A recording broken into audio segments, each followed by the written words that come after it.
2018 නේ 2018 කිටි ප්‍රශ්න පේපර්ස් ටික තමයි අපි සාකච්ඡා කරන්නේ. මේ ටික අපිට තව තියෙනවානේ 18 ඉවර කරන්න තියෙනවා. 19 20 සම්පූර්ණයෙන් තියෙනවා. තොර 19 20 20 පේපර් එක සමහර විට ඔයාලා ගාව ඇති. පොත් ඒ කියන්නේ අලුත් පොතේ තමයි 20 එන්නේ නේද? එතකොට අලුත් පොත ගන්න වෙනවා. දැන් ඇවිල්ලා තියෙන්නේ. ඔව් මම හිතන්නේ පොත් තියෙනවා. එහෙම නැත්නම් ඒක මම ෆෝන් එකට මේ PDF දාලා තියන්නම්. මොනම් print කරලා ගන්න. එතකොට පොතක් ගන්න ඕනේ මේකටම අලවගෙන තියාගන්න. හරි. එතකොට අපි දැන් කෙටි ප්‍රශ්න ටික සාකච්ඡා කරන්න ඕනේ. කෙටි ප්‍රශ්න ටික සාකච්ඡා කරලා ඉවරලා එහෙම යනවා 2016 ඉඳලා නැවත B කොටසට පළවෙනි ප්‍රශ්න පත්‍රයේ B කොටසේ ගණන් ටික හදාගෙන එනවා මේ විදිහට. හරි. එතකොට ඒ ටික හදාගෙන එනකොට අපිට දෙවන ප්‍රශ්න පත්‍රයේ අහන දේවල් ටික පාඩම් ඉවර කරගන්න පුළුවන් ගොඩක්. ඊපස්සේ අපි දෙවන ප්‍රශ්න පත්‍රයේවත් සාකච්ඡා කරගෙන එනවා. හරි. ওই විදිහට විභාග ප්‍රශ්න සාකච්ඡා කරගමු. හරි. රයිට්. එතකොට අපිට තියෙන්නේ අද 9 වෙනි ප්‍රශ්නේ. ඒතර අහගන්න දැන් නම් පුතේ කියලා දීලා තියෙන හොඳේ. දැන් ප්‍රශ්න 60ක් විතර සාකච්ඡා කරලා තියෙන්නේ. හරිද? එතකොට දැන් මේ වෙනකොට නම් ඔයාට දැන් ටිකක් පුළුවන් වෙන්න ඕනේ මේ කියන්නේ හැම තියරියක් වගේම අහුවෙලා තියෙන හොඳේ. තව බොහොම අහුවෙච්ච නැති ඒවා මොනවද කියලා මම මේ බලන්නේ. දැනට අහුවෙලා නැති ඒවා කියලා නැහැ. හොඳේ. ඔක්කොම වගේ අහුවෙලා තියෙන. ඔව් ওই තියරි ටික තමයි අපිට තියෙන්නේ. දැන් පන්තියට මුලින් ඉඳන්ම හරි සාමාන්‍යයෙන් ගොඩාක් දවස් මේ උදේ ප්‍රශ්න පත්‍ර පන්තියට සහභාගී වෙලා හිටියා නම් නැත්නම් ඒකේ රෙකෝඩින් හරි බැලුවා නම් අපි හැම පාඩමක්ම වගේ කියලා දීලා තියෙන්නේ. ප්‍රශ්න සාකච්ඡා කරද්දි මම කවදාවත් නිකන් ප්‍රශ්නේ උත්තරේ හදන්නේ නැහනේ. ඒකට හැම පාඩමක්ම කියලා දීලා තමයි ඒ දේවල් කරන්නේ. එතකොට අනිවාර්යයෙන්ම දැන් මේ වෙනකොට ඇඟට වැදිලා තියෙන්නේ මුළු සිලබස් එකම අහුවෙලා තියෙන්න ඕනේ. හරි. තව අපිට බැරි ඒවා ඊටාම සුළු කොටසක් ඇති. හරි. ඔය ජ්‍යාමිතිය මොනවා හරි ප්‍රමේයක් වගේ තමයි තව මිස් වෙලා ඇත්තේ. අනිත් ඒවා නම් ඔක්කොම හරි. ආයෙ මුකුත් ආය අහුවෙන්න දෙයක් නැහැ. රයිට්. එහෙනම් අපි යන් 9 වෙනි ප්‍රශ්නෙට බලන්න. 9 වෙනි ප්‍රශ්නෙට තියෙන්නේ ජ්‍යාමිතිය. හරි. 9 වෙනි ප්‍රශ්නේ අපිට තියෙන්නේ ජ්‍යාමිතිය ප්‍රශ්නයක් තමයි තියෙන්නේ. හරි බලමු අපි මොනවද තියෙන ප්‍රමේයවල් මේ ගානට හදන්න කියලා. මම ඉස්සෙල්ලා රූපේ ඇඳ ගන්නම්.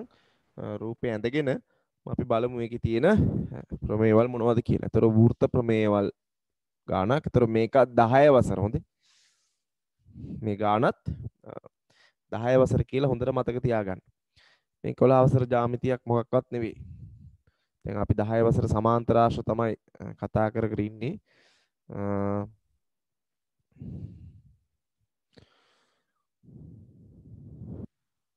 හරි. ඔන්න ඔය වගේ රූපයක් තමයි ටිකක් තියෙන්නේ නේද? ඔන්න ඔය රූපයක් අපිට පේනවා. කොහොම හිතමුකෝ.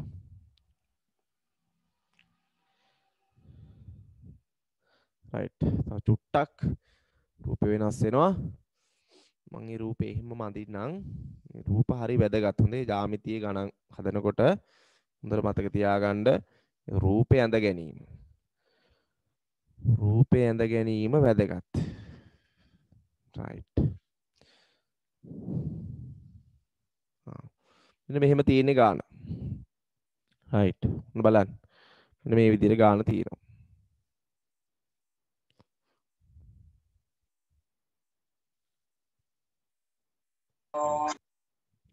එතකොට මෙයා A B C මෙතන A මෙතන B මෙතන C මෙතන D මෙතන E. ඒතර මේවට බය වෙන්න නම් එපා හොඳේ. මේවට බය වුණොත් නම් වැඩක් නැහැ ඔයාලා. දැන් මේ වෘත්තයේ මත පිහිටි ලක්ෂ 4ක් කියලා තියෙනවා. ඒ අනුව DEC DEC අහන කෝණය තමයි අපිට ප්‍රශ්න ඇති මෙන්න මෙයාගේ අගේ අහන්නේ. මෙන්න මෙතන අගේ අහන්නේ. දීලා තියෙනවා දෙන්නෙක් මෙතන 40යි. මෙයා 40යි කියලා දීලා තියෙනවා. ඊළඟ තව මෙතන දීලා තියෙනවා 45යි නෙමෙයි 15යි. මෙතන දීලා තියෙනවා අංශක 15යි. හරි. එන්න මෙයා අහනවා. හරි බලන්න. මේක දැක්කහම ඔයාට මතක් වෙන්න ඕනේ කොහොමද යන පාර. ඇඟට දැනෙන්න ඕනේ දැන් මේක දැක්කහම රයිට් 40ක් යනවා තව තැනකට. උඩ තියෙන 40ක් තව තැනකට යනවා. එතකොට ඒ 40 එතනට ගියන් පස්සේ ඒ 40යි 15යි ඉන්න පොඩි ත්‍රිකෝණයක් පේනවා. ඒකේ පාදයක් දික් කිරීමක් පේන්න ඕනේ. ඒ දික් කරන් පස්සේ හැදෙන බාහිර කෝණයක් තමයි මෙතන පත්තු වෙන්නේ. ඒ බාහිර කෝණයගේ තමයි අහන්නේ. හරි ලේසියිනේ දැන් බලන්න. මේ 40 මෙතනට කැරකෙනවා. එතකොට මේකේ එකතුව පාදයක් දික් කිරීමෙන් සෑදෙන බාහිර කෝණය. මේකේ එකතුව පාදයක් දික් කිරීමෙන් සෑදෙන බාහිර කෝණය උත්තරේ 55යි. දැන් මතක තියෙන්න ඕනේ මේ 40 කොහොමද මෙතනට යන්නේ කියන එක. මේ 40 කොහොමද උතන්ට යන්නේ. එතකොට ඒක මතක් වෙන්න ඕනේ. මේ එකම ඛණ්ඩයේ කෝණ.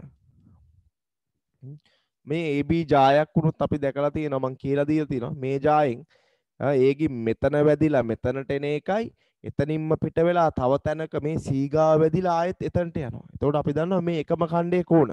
මෙතන ගිහිල්ලා වද්දාගෙන ආවේ 40යි නම් එයා ආයෙත් වෙන තැනක ගිහිල්ලා වද්දාගෙන ආවොත් අර අතන්ටම ඒත් 40යි. එතකොට දැන් තේරෙන්න ඕනේ මෙන්න පාදයක් දික් කිරීමෙන් සෑදෙන බාහිර කෝණය. මෙයාගේ උත්තරේ තමයි අහන්නේ. එතකොට මේ බාහිර කෝණය මෙන්න අභ්‍යන්තර සම්මුඛ කෝණ දෙක. එතකොට මේ බාහිර කෝණය අභ්‍යන්තර සම්මුඛ දෙකේ එකතුවට සමානයි. 40යි 15යි 55යි. එතකොට උත්තරේ ওই විදිහට 40 දාලා නිකන් 55 ලිව්වත් ඇති.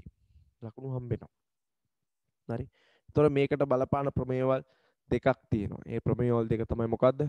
එකක් එකම ඛණ්ඩයේ කෝණ සහ ත්‍රිකෝණයක පාදයක් දික් කිරීමෙන් සෑදෙන බාහිර කෝණ. ඔන්න ඔය ප්‍රමේයවල දෙක මේ ගානේ තියෙනවා. මහ ලොකු දෙයක් නෑ. හරිම ලේසි ලකුණක් ගන්න පුළුවන් ඉතා පහසුවෙන්.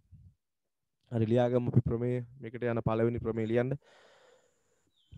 එකම ඛණ්ඩයේ කෝණ සමාන වේ. ඔච්චරයි කෙටි ප්‍රමේයක්. එකම ඛණ්ඩයේ කෝණ සමාන වේ. එකම ඛණ්ඩයේ කෝණ සමාන වේ. එකම ඛණ්ඩයේ කෝණ සමාන වෙනවා. ඒ කියන්නේ මේ තැනකින් කොහේ හරි මෙතන වැදිලා මෙතනට එනවා. හරිද? අපි හිතමු මේ ජායක් තියෙනවා කියලා. ජායක් තියෙනවා. හරිද? මේ ජායෙන් AB ජායෙන් උනායත් ඒක හිතපු නැති අය අහගන්න තාම එකම ඛණ්ඩයේ කෝණ හරියට අහුන්නේ නැද්ද කියලා. මේ AB ජායෙන් මේ පරිධියේ මේ මෙතන වැදිලා යනවා B ගාවට. හරිද? ආයේ එතනින්ම පිට වෙලා ආයේ වෙන තැනක වැදිලා යනවා B ගාවට. ආයේ එතනින් පිට වෙලා ආයේ තවත් තැනක වැදිලා යනවා B ගාවට. හරිද? එතකොට මෙන්න මේ කෝණ ටික ඔක්කොම සමානයි පුතේ. මේ කෝණ ටික ඔක්කොම සමානයි. ඕක තමයි අපි කියන්නේ එකම ඛණ්ඩයේ කෝණ සමාන වෙනවා. හරි? එකම ඛණ්ඩයේ කෝණ සමාන වෙනවා. මේ කෙලවරින් මෙතන වැදිලා මෙතනටත් එනවා. මෙතනින් ගිහිල්ලා මෙතන වෙන තැනක වැදිලා මෙතනට එනවා. මෙතනින් ගිහිල්ලා වෙන තැනක වැදිලා මෙතනට එනවා. එතකොට මේ කෝණ ඔක්කොම සමාන වෙනවා. හරි. එතකොට මේ හැම වෙලාවෙම ජාය නැහැ. දැන් මේකේ ජායක් තිබ්බේ නැහනේ. එතකොට ළමයිට සමහර අයට මේ ජාය තිබ්බහම ඒක ඔලුවට යනවා. හරිද? දැන් මෙහෙම තියෙනකොට ඕක මතක් වෙන්නේ නැහැ. කොටහකට ඉන්නවා කොටහකට එහෙම වෙනවා. කොටහකට. හරි. ඔහොම. එතකොට ඔයාලට තේරෙන්න ඕනේ මේ එකම ඛණ්ඩයේ කෝණ තියෙන්නේ කියන එක. හරිද? දැන් මේ ගානේ ඔහොමනේ තියෙන්නේ. ජාය යටිපඩක් නැහැනේ. ජාය මොනවත් දන්නේ නැහැ ඒකේ. ඒතර ඔයා දැනගන්න ඕනේ මේකෙ මෙහෙම වෙනවා කියලා. ඒතර ඔයාට ඒක නිකන් බලා ගන්න ඕන ඔන්න ජායක් ඇඳ ගන්නවා. ඔය. එතකොට පේන්න ගන්නවා. ඒත් කමක් නැහැ. තේරුණා නේද? එහෙනම් හැම වෙලාවෙම ජාය අදාළ නෑ මේක. හොඳේ. ජායක් අවශ්‍ය නෑ. ජාය තිබ්බා හෝ නැතා මේ කැනකින් පිට වෙලා මෙතන ගිහිල්ලා මෙතනට එනවා. ආයෙත් මේ කොහේ හරි වැදිලා මෙතනට නේ කෝණ සමාන. ඔය රූප සරන් දෙකම ඇඳ ගන්න. එකම ඛණ්ඩයේ කෝණ සමානයි.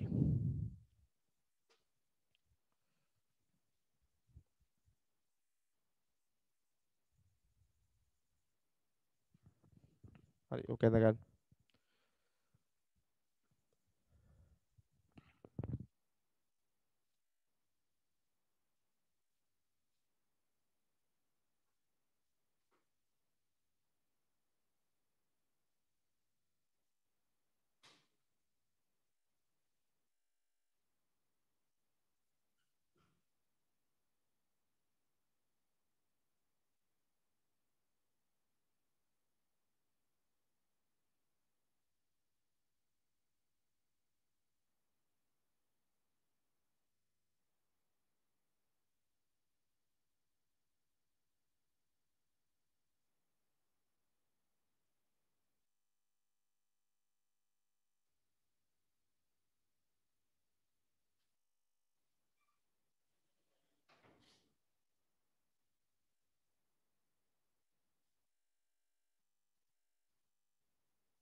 ඊට පස්සේ අපි යම් මේ ගානට අදාළ වෙන අනිත් ප්‍රමේය. තේරුණා නේද? අනිත් ප්‍රමේය දැන් මේකෙන් තමයි මේ 40 මෙතනට දාගන්නේ. මේ 40 ගිහිලා මෙතනට දාගන්නේ එකෙන්. හරි? ඊට පස්සේ මේ දෙක එකතුව මෙන්න පාදයක් දික් කරන් පස්සේ හැදෙන බාහිර කෝණය. ඒතර මෙන්න මේ බාහිර කෝණය මේ දෙක එකතුවට සමානයි. රයිට් ඒකත් අපි ලියාගමු.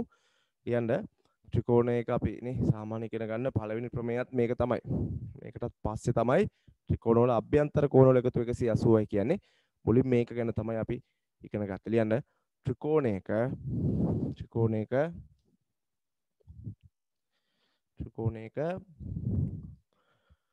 පාදයක් දික් කිරීමෙන් සෑදෙන ත්‍රිකෝණයක පාදයක් දික් කිරීමෙන් සෑදෙන ත්‍රිකෝණයක පාදයක් දික් කිරීමෙන් සෑදෙන බාහිර කෝණය ත්‍රිකෝණයක පාදයක් දික් කිරීමෙන් සෑදෙන බාහිර කෝණය පාදයක් දික් කිරීමෙන් සෑදෙන බාහිර කෝණය එහි අභ්‍යන්තර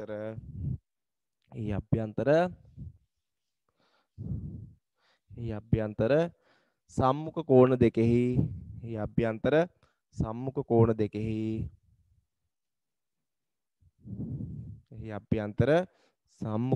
දෙකෙහි එකතුවට සමාන වේ. එහි අභ්‍යන්තර සම්මුඛ කෝණ දෙකේ එකතුවට සමාන වේ. එහි අභ්‍යන්තර සම්මුඛ කෝණ දෙකෙහි එකතුවට සමාන වේ. ත්‍රිකෝණයක පාදයක් දික් කිරීමෙන් සෑදෙන බාහිර කෝණය එහි අභ්‍යන්තර සම්මුඛ කෝණ දෙකේ එකතුවට සමානයි. හරිද? එතකොට හැම වෙලාවෙම ওই රූප සටහනත් අර කොමන් විදියටම දකින්න උත්සාහ කරන්න එපා. දැන් මේකනේ ඔයාලට මතක් වෙන්නේ. පාදයක් දික් කරන් පස්සේ හැදෙන බාහිර කෝණය මෙයා. හරිද? ඒතර මෙයා A මෙයා B මෙයා C වුණොත්. හරිද? අපි කියන්නේ C සමානයි A ධන B. C සමානයි A ධන B. හරි. එතකොට මේක ඔයාට පුළුවන්. එතකොට දැන් රූප සටහන දැන් මේ ගානේ තියෙන්නේ මේ තාලෙට. එතකොට මේවත් මතක් වෙන්න ඕනේ. මේ තියෙන්නේත් ඒක තමයි. මේ මහා කෝණී ත්‍රිකෝණයක් තියෙන්නේ. එතකොට ඒකේ මේ පාදයක් දික් වෙලා තියෙනවා. එතකොට දැන් මේක තමයි බාහිර කෝණය. එතකොට මේ බාහිර කෝණේ අභ්‍යන්තර සම්මුඛ දෙක මේක. එතකොට මෙයා අපි කොහොමද ගන්නෙ? මෙන්න මෙයාගේ අගේ අහන්නේ නේ. එතකොට DEC ඉතින් හොයන්න දෙයක් නැහැ. DEC සමානයි අර 40 ධන 15. උත්තරේ 65යි නෙවෙයි 55යි. රයිට්. ඔන්න විදිහට උත්තරේ ගන්න ඕනේ. මේ රූප සටහන් ඇඳගන්න මේවා. මේකත් ඇඳගන්න. හරි. ඔන්න ඒක තමයි ඒ ගානේ තියෙන්නේ. එකම කණ්ඩේ කෝණ සහ බාහිර කෝණ.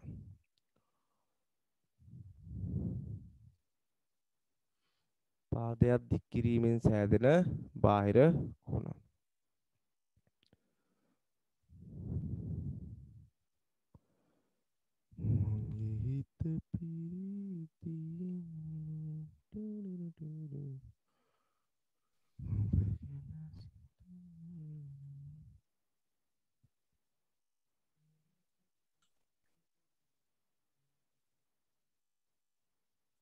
හරි නේද? යන්.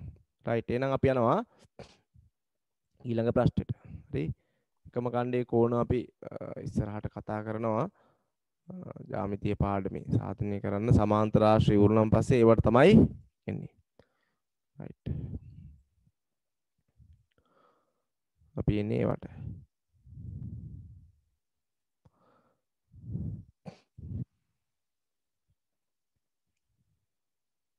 මතක තියාගන්න ඒවා. රයිට්. පාදයක් දික් කිරීමෙන් සෑදෙන බාහිර කෝණයි එකම කණ්ඩේ කෝණයි. එතකොට එකම කණ්ඩේ කෝණ චුට්ටක් මතක කරගන්න එපා. මෙන්න මේක තමයි ඔය කියන කතන්දරේ. එතකොට මේක තමයි මේ ජාය. ඉතින් මේ ජාය තමයි ඔය මේ ජායෙන් මෙතන ගිහිල්ලා මෙතන වැදිලා එනවා. මේ තව තැනක වැදිලා එනවා. එතකොට ඔයාලට පේනවා ඒ කොහෙ ගියත් ඒ කෝණේ මේ එක මොන එක විදිහට මේ රූපේ තියෙන්න පුළුවන්. බලන්න දැන් මේ හැඩයට තියෙන්නත් පුළුවන්. ඒතර ඔයාලට ඒ රූපේ ඔයා ලස්සනට වෙන් කරලා ගන්න දැනගන්න ඕනේ. ළමයිට ඔන්න ඔහොම තිබ්බාම පුළුවන්. හැබැයි මෙහෙම තිබ්බාම මේ එක එක හැඩ මෙයා මෙහෙට එනකට ලං කරලා තියෙන්න පුළුවන්.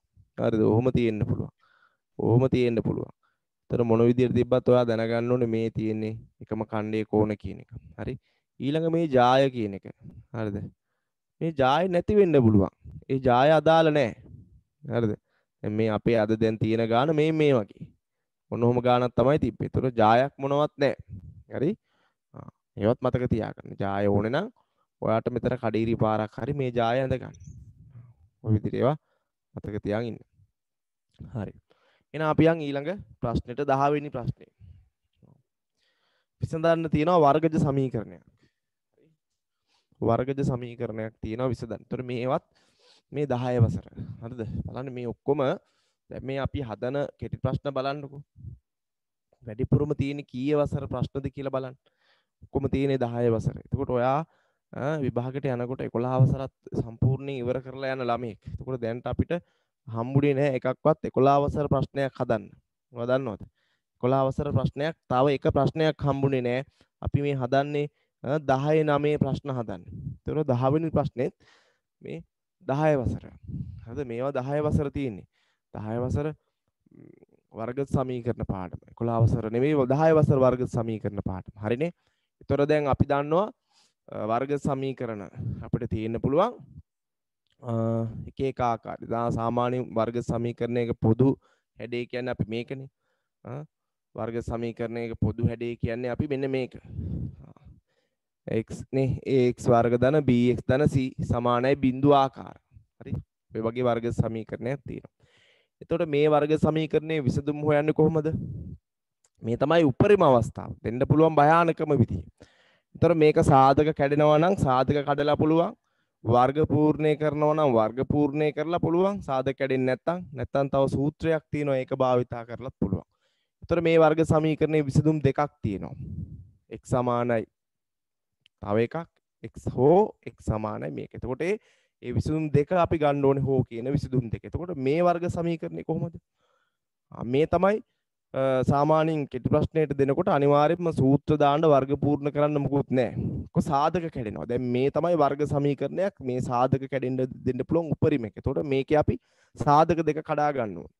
මතකයිද මේ ත්‍රිපද වර්ගජ ප්‍රකාශනයක් විදියට සාධක අපි කඩා ගන්න ඕනේ. හරි? එතකොට මේ ඍණ 20යි x වර්ගය මතකයිනේ.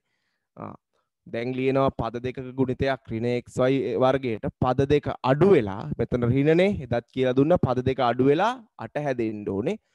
වෙනසෙන් එන්න ඕනේ 8. එකතු වෙලා ආවට වැඩකුත් නැහැ. අඩු වෙලා එන්න ඕනේ 10 වරක් 2. රයිට්. ඔන්න 10යි 2යි. හරිද? එතකොට ධන 8 එන්න ඕනේ. ධන 8 එන්න නම් ධන 10 ඍණ 2. ධන 10යි ඍණ 2කින් තමයි ධන 8ක් එළියට එන්නේ. එතකොට මතකයිනේ අපි ඕකේ සාධක කඩා ගන්නවා. උතර අහගන්න. මේවා මතක කරන්න එපා වරද්දන්න එපා. ඔන්න අපි ඔකේ සාධක කඩා ගන්නවා. ඒතර කවුද සාධක දෙක? මේ දෙන්නගෙන් පොදුයි x. x එකක් ඉතුරු වෙනවා. x වතාවක් 10 10යි x. ඍණ දෙකක් එළියට ගන්නවා x. ඍණයි ධනයි. ඍණ දෙවරක් 10 20යි. දැන් ඔන්න සාධක ටික. x ධන 10යි x ඍණ 2යි. සමානයි බිඳුව. ඔන්න සාධක කඩා ගත්තා. දැන් විසඳුම් දෙක ගන්න ඕනේ. රයිට්. මේ ඩබල් a ගුණිතේ බිඳුවයි. දෙන්නෙක්ගේ ගුණිතේ බිඳුව වෙන්නේ නෑ නිකන්. අනිවාර්යයෙන්ම ඔය දෙන්නගෙන් කෙනෙක් බිඳුව වෙන්න ඕනේ. එක්ක මෙයා බිඳුවයි මේක. එතකොට බිඳුව වරක් x ඍණ 2 උත්තරේ බිඳුවට සමාන වෙන්න පුළුවන්. නැත්තම් මෙයා බිඳුවයි. මෙයා වතාවක් බිඳුව උත්තරේ බිඳුවට සමාන වෙන්න පුළුවන්. ඒතර මතක වෙන්න ඕනේ මෙන්න මේ ටික. x ධන 10 සමානයි බිඳුව හෝ නේද? නැත්තම් කොහොමද? x ඍණ 2 සමානයි බිඳුව. x ඍණ 2 සමානයි බිඳුව. ඔන්න එහෙනම් විසඳුම් දෙක ධන 10 එහා පැත්තට ගියාම ඍණ 10යි හෝ ඍණ 2 එහා පැත්තට ගියාම ධන 2යි. ඒතර මේ තමයි වර්ග සමීකරණයක් අපිට කෙටි ප්‍රශ්න අවස්ථාවේදී එන්න පුළුවන් උපරිම අවස්ථාව. මේ උපරිම ආකාරය. දැන් ගිය සතියේ අපි ගිය පේපර් වල දැක්කා මෙච්චරත් නෑ. දීලා තිබ්බේ මෙතනින් පල්ලෙහාට. ඔයාට මෙතනින් ඉඳන් තමයි දීලා තිබ්බේ. මතක් කරගන්න ගණන් තිබ්බේ මෙහෙම. මේ වගේ එකක් දීලා විසඳන්න කියලා කිව්වේ. මතකයි නේද? මේ මෙහෙමවත් දෙනව අඩුයි. දෙන්නේ මෙතනින් ඉඳන් කරගෙන යන්න. දැන් ගිය අවුරුදු දෙකේම 16 17 දෙකේම මෙහෙම තිබ්බේ. මේක විසඳන්න කියලා තිබ්බේ.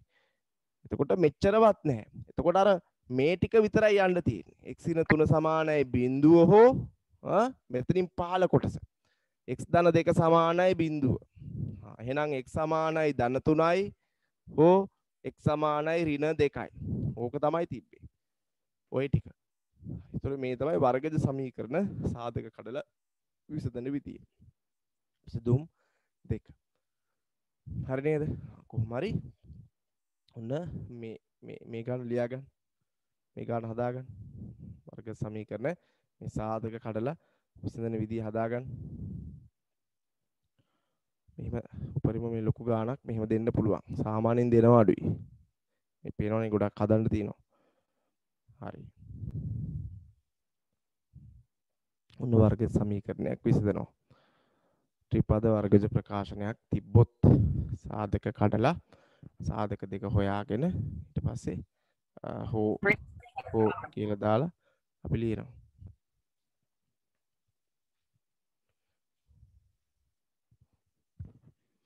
පළවෙනි ගාන. මේ දෙක. මේ මොකද්ද? මේ වෙන ගානක්. මේක වෙන ගානක්.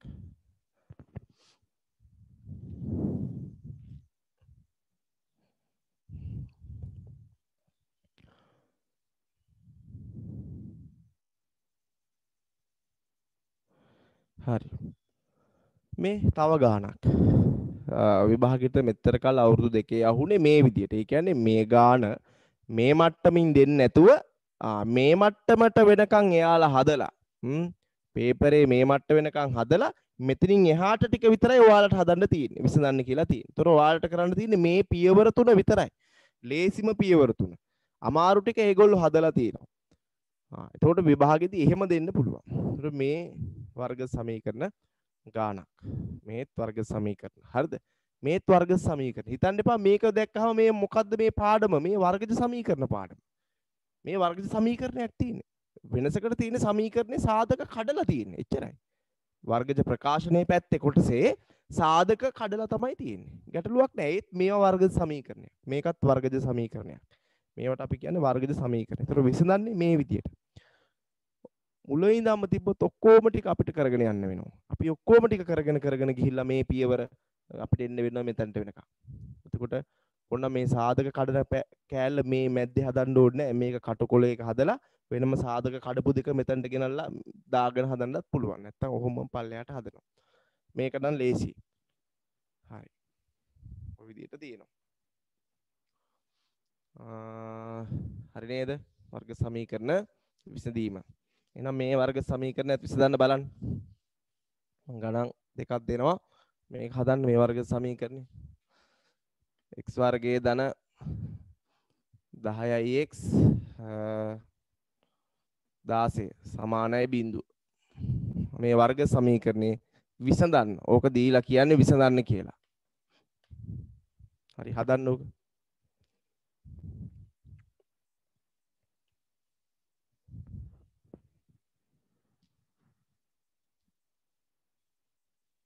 විභාගයට ඔහොම එන්න තියේ සමහර දවසක.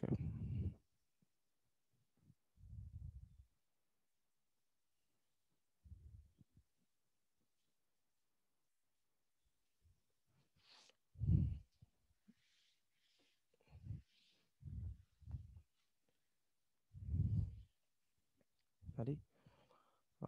දැන් මේ මොකද්ද? මේ සම්පූර්ණ සෙට් එකම තියෙන ගාණක්. සම්පූර්ණ කොටසම අපිට කරන්න වෙලා තියෙනවා. ඒතර මේකේ සාධක කඩා ගන්න ඕනේ. සාධක කැඩුවන් පස්සේ එන්නේ කොහොමද? x ධන 2යි x ධන 8යි. ලේසියිනේ. මේ 16යි x වර්ගයේ තමයි කැඩෙන්න ඕනේ. ධනනේ. මෙතන ධනනේ. එහෙනම් පද එකතු වෙලා තමයි 10 හැදෙන්න ඕනේ. අඩු කිරීම තිබ්බොත් තමයි පද දෙක අර විදිහට අඩු වෙලා 10 හැදෙන්න ඕනේ. මැද පදේ එන්න ඕනේ. දැන් එකතු වෙලා. 8 වරක් 2. 8 වරක් 2 16යි 8යි 2යි 10යි. හරි. 8යි දෙකම ධන. ඔක්කොම ධනනේ. ප්‍රශ්නයක් නැහැ. එහෙනම් x වර්ගය ධන 8ix ධන 2ix ධන 16 සමානයි බිඳුව. හරි. එතකොට x පොදුයි මේ දෙන්නගෙන් x වතාවක් 8 8ix දෙකක් එළියට ගන්නවා පොදුයි දෙවතාවක් x 2ix ධන දෙවරක් 8 16. හරි. එතකොට සාධක දෙක x ධන 8යි x ධන 2යි. සමානයි බිඳුව. තව ඉවර නෑ. උතන්ට එන සමහර අය උතන්ට ගෙනල්ලා නවත්තනවා.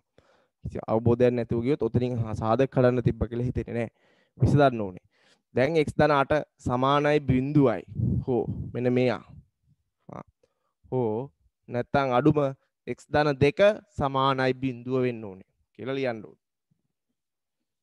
right. දැන් මේ ධන 8 එහා පැත්තට දාලා එතකොට එක විසඳුමක් එනවා ඍණ 8යි. හෝ මේ ධන 2 එහා පැත්තට දාලා එහා පැත්තට එනවා ඍණ 2යි. ඔන්න උතන්ට එනකන් ගාන අපිට හදන්න තියෙනවා. හරි. ওই විදිහට. විභාගෙට එන්න පුළුවන් විදිය. මේ තියෙන්නේ හොඳට මෙන්න පුළුවන් විදිය. මේකත් හදන්න. විසඳන්න. x ඍණ 5යි x ධන 3 සමානයි බිඳුව. මේකත් කියන්නේ විසඳන්න කියලා. හරි මේක හදන්න. සර් යටටම දාන්නේ සර් x සමානයි ඍණ 8 කියලාද? x සමානයි ඍණ 8 හෝ x සමානයි ඍණ 2. දැන් මේ ධන 8 එහා පැත්තට යනවනේ. x ධන 8 සමානයි බිඳුව නම් x නේ උත්තරේ හොයන්න ඕනේ. එතකොට ධන 8 අපි එහා පැත්තට දානකොට ඒක ඍණ 8ක් වෙනවා. මෙතන x උක්ත කරන්න ඕනේ. එතකොට මේක x තියා ගන්නකොට ධන 2 එහා පැත්තට දාද්දි ඍණ 2ක් වෙනවා. එතකොට උත්තර දෙක තමයි එකක් x සමානයි ඍණ 8යි හෝ x සමානයි ඍණ 2යි. මේකත් හදන්න. මේත් වර්ග සමීකරණ. එතකොට මේකේ මොකද්ද කරන්න තියෙන්නේ? මේකේ දීලා තියෙන්නේ මේ මට්ටමේ ඉඳන්. මේ ගාන දීලා තියෙන්නේ මේ මට්ටමේ ඉඳන්. එතකොට මේකේ මේවා නැහැ. ඒවා අපිට කරන්න දෙයක් නැහැ. මෙතනින් පටන් ගත්තොත් මෙහෙමයි. x න 5 සමානයි බිඳුව හෝ x ධන 3 සමානයි බිඳුව. දැන් හරි. එතකොට ඍණ 5 එහා පැත්තට යද්දි ධන 5යි හෝ ධන 3 එහා පැත්තට යද්දි ඍණ 3යි. හරි. මොන වර්ග සමීකරණ කෙටි ප්‍රශ්න වලට එන්න පුළුවන් ආකාර මම කිහිපයක්ම කියලා දීලා තියෙනවා. දැන් මතක් වෙන්න ඕනේ ගිය අවුරුදු දෙකේ තිබ්බේ කොහොමද? ගාන වර්ග සමීකරණ විසඳන එක. අරකද නැහැ. එහෙම එකක් තාම හම්බුනේ නැහැ. මේ ටික තිබ්බේ. මෙතන තිබ්බේ. හරි. ඔන්න ඒවා ඔළුවේ තියාගන්න මේවා පටල ගන්න එපා. හරි. ඊට පස්සේ ඊළඟ වර්ග සමීකරණ විසඳන්න දැන් අපි බලමු තව ගානක්.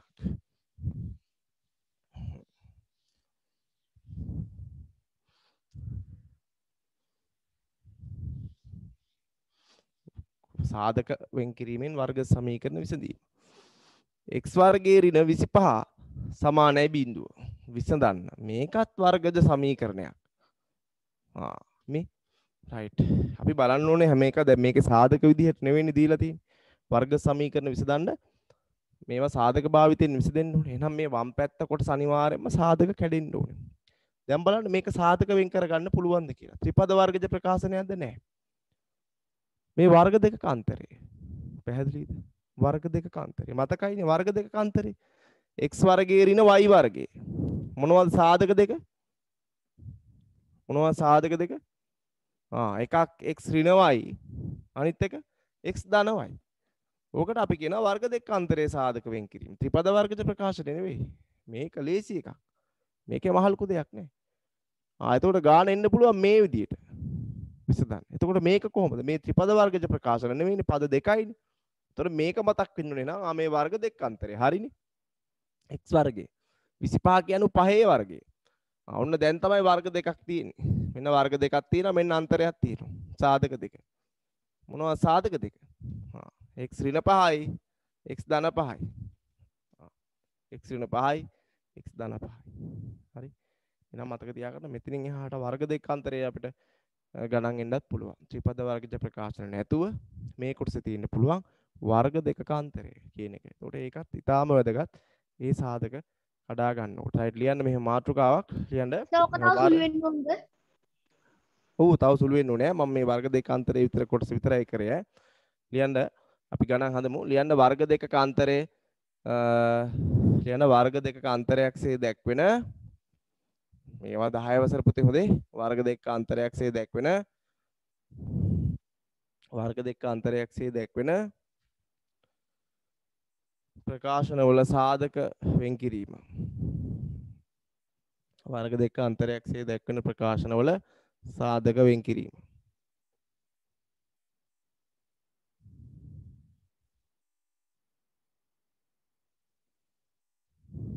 හරි. මතකයිනේ.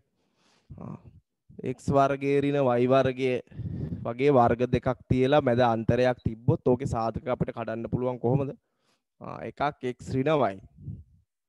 එකක් x ඍණ y අනිත් එක x ධන y. ඔන්න ඕක තමයි වර්ග දෙක අතරේ සාධක කැඩෙන එක. ලියාගෙන කොටු කරගන්න. x වර්ගයේ ඍණ y වර්ගය. x ඍණ y x ධන y.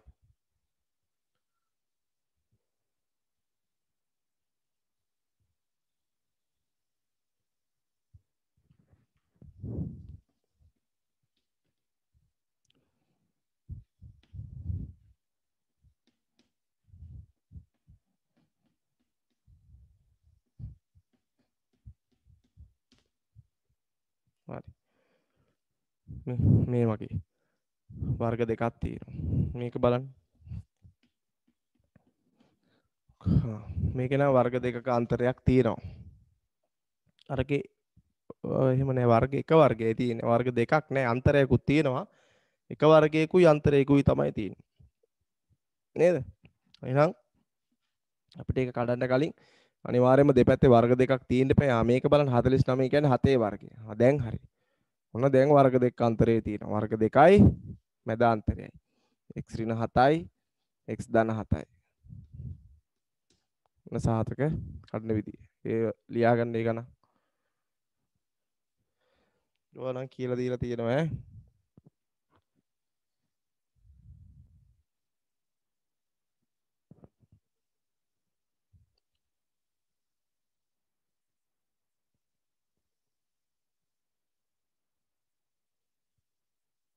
right. හරි. එහෙනම් අපි දැන් බලන්නකො මෙන්න මේ ගාන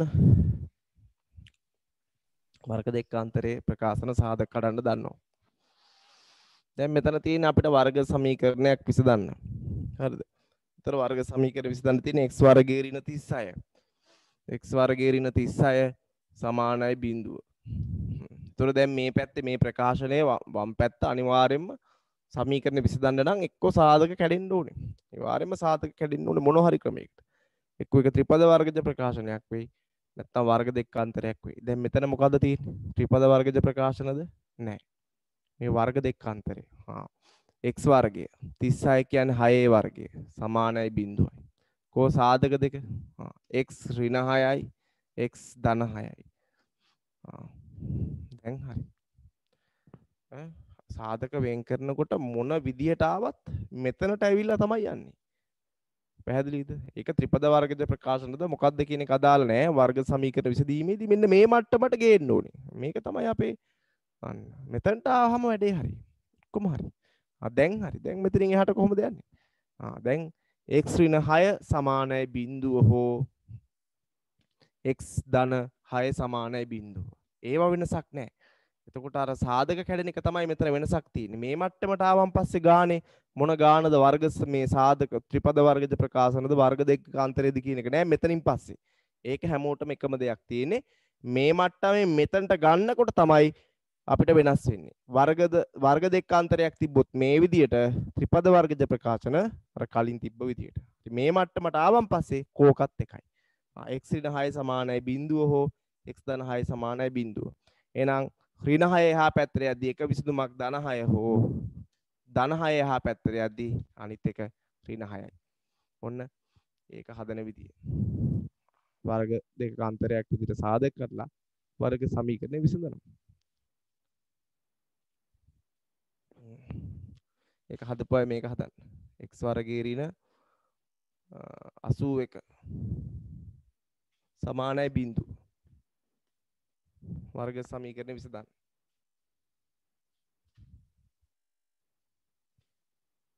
මේ තමයි විභාග ගන්න හොඳේ.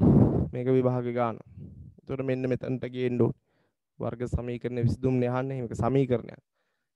ඉතින් සමාන ලකුණයි බිඳුවයි සමීකරණේ තියෙනවා කියන්නේ ඒක විසඳන්න ඕනේ වට්ටපට ගෙනල්ලා.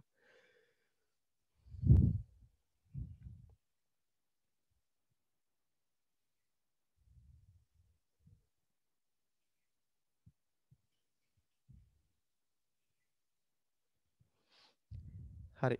එහෙනම් අර ගානත් එහෙම හදලා ඉවර කරලා දාන්න. වැඩිපුර ගානකුත් දාලා තියෙනවා. අපි යනවා ඊළඟ ප්‍රශ්නෙට. අමතක කරන්න එපා. හරි.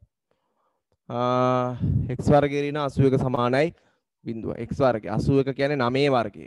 ඔන්න දැන් තමයි වර්ග දෙක අන්තරයට වැටෙන්නේ. 81 කියන්නේ 9 වර්ගය. දැන් සාධක දෙක ලියමු. මොනවද සාධක දෙක?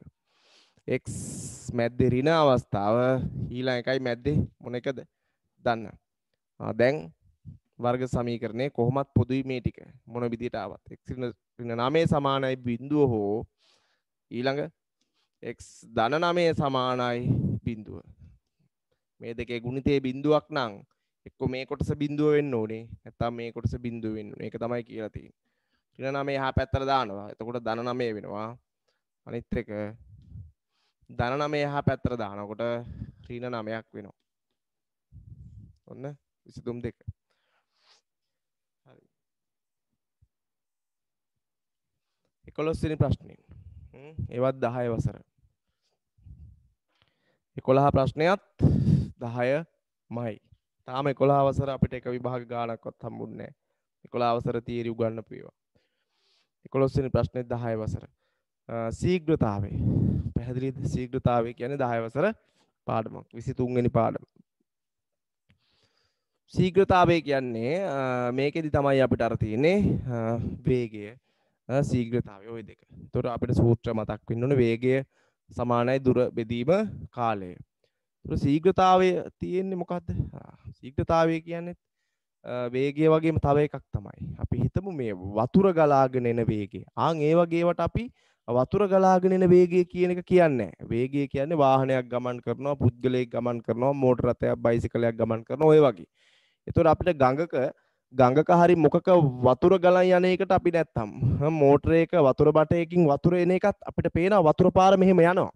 හැබැයි අපි ඒකට වේගය කියන වචනේ පාවිච්චි කරන්නේ නැහැ. තේරුණා නේද? එතකොටත් වතුර පාර තමයි යන්නේ. අපි ඒ වුණාට ඒක වතුර පාරේ වේගය මනිනවා කියලා එකක් කරන්නේ නැහැ. ශීඝ්‍රතාවය. මොකද්ද අපි මයින්නේ? ශීඝ්‍රතාවය. පැහැදිලිද? මේ වේගය හා සම්බන්ධම එකක් තමයි.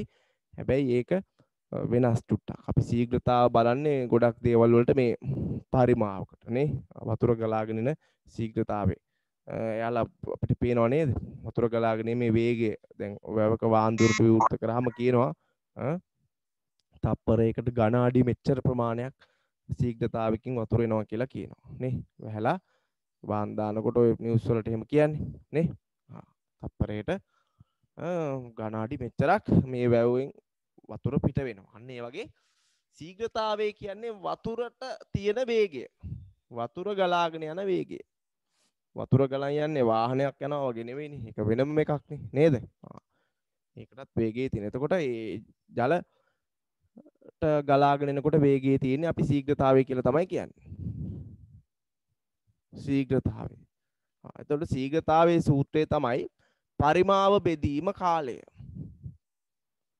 ඒකත් ලියා ගන්න.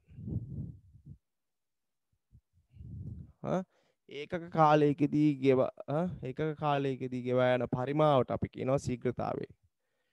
එක කාලයකදී ගෙවාගෙන යන දුරට අපි කියනවා වේගය. පැහැදිලිද?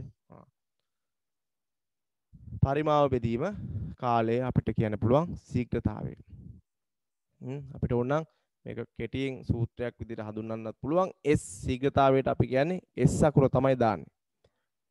පැහැදිලිද? V නෙවෙයි S. S සමානයි.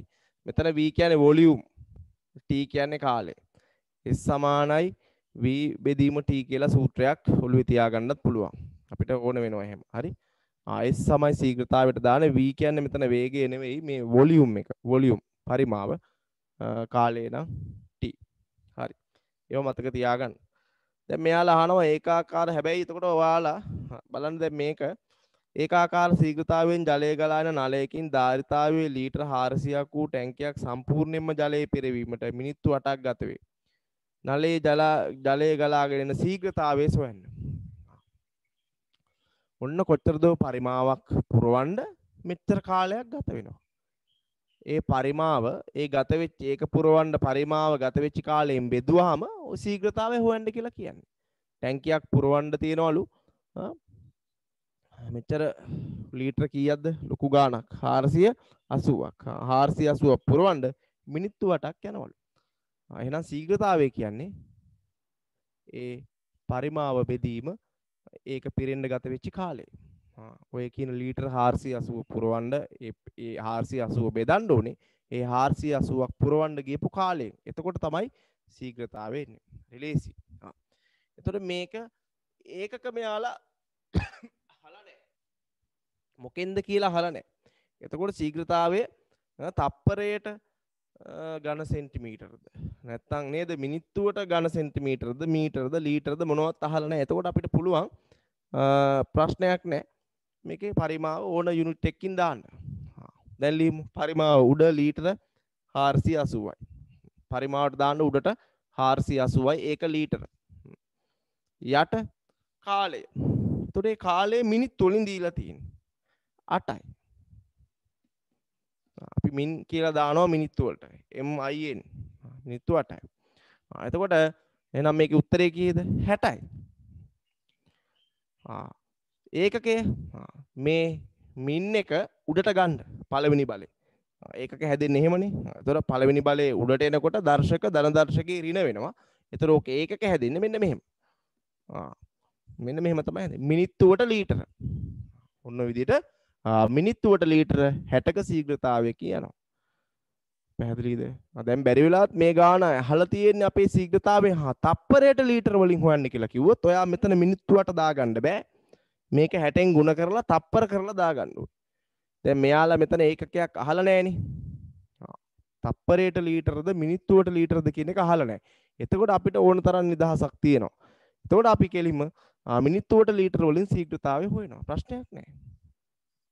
එහෙම ගැටලුවක් නැහැ. අපි කෙලින්ම අපි යටෙන් බෙදනවා.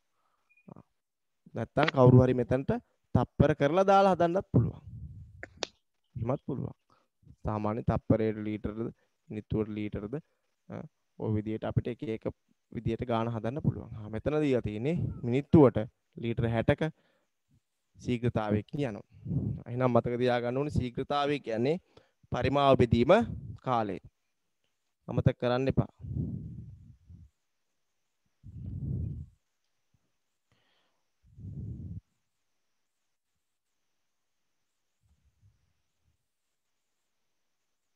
හරි නේද?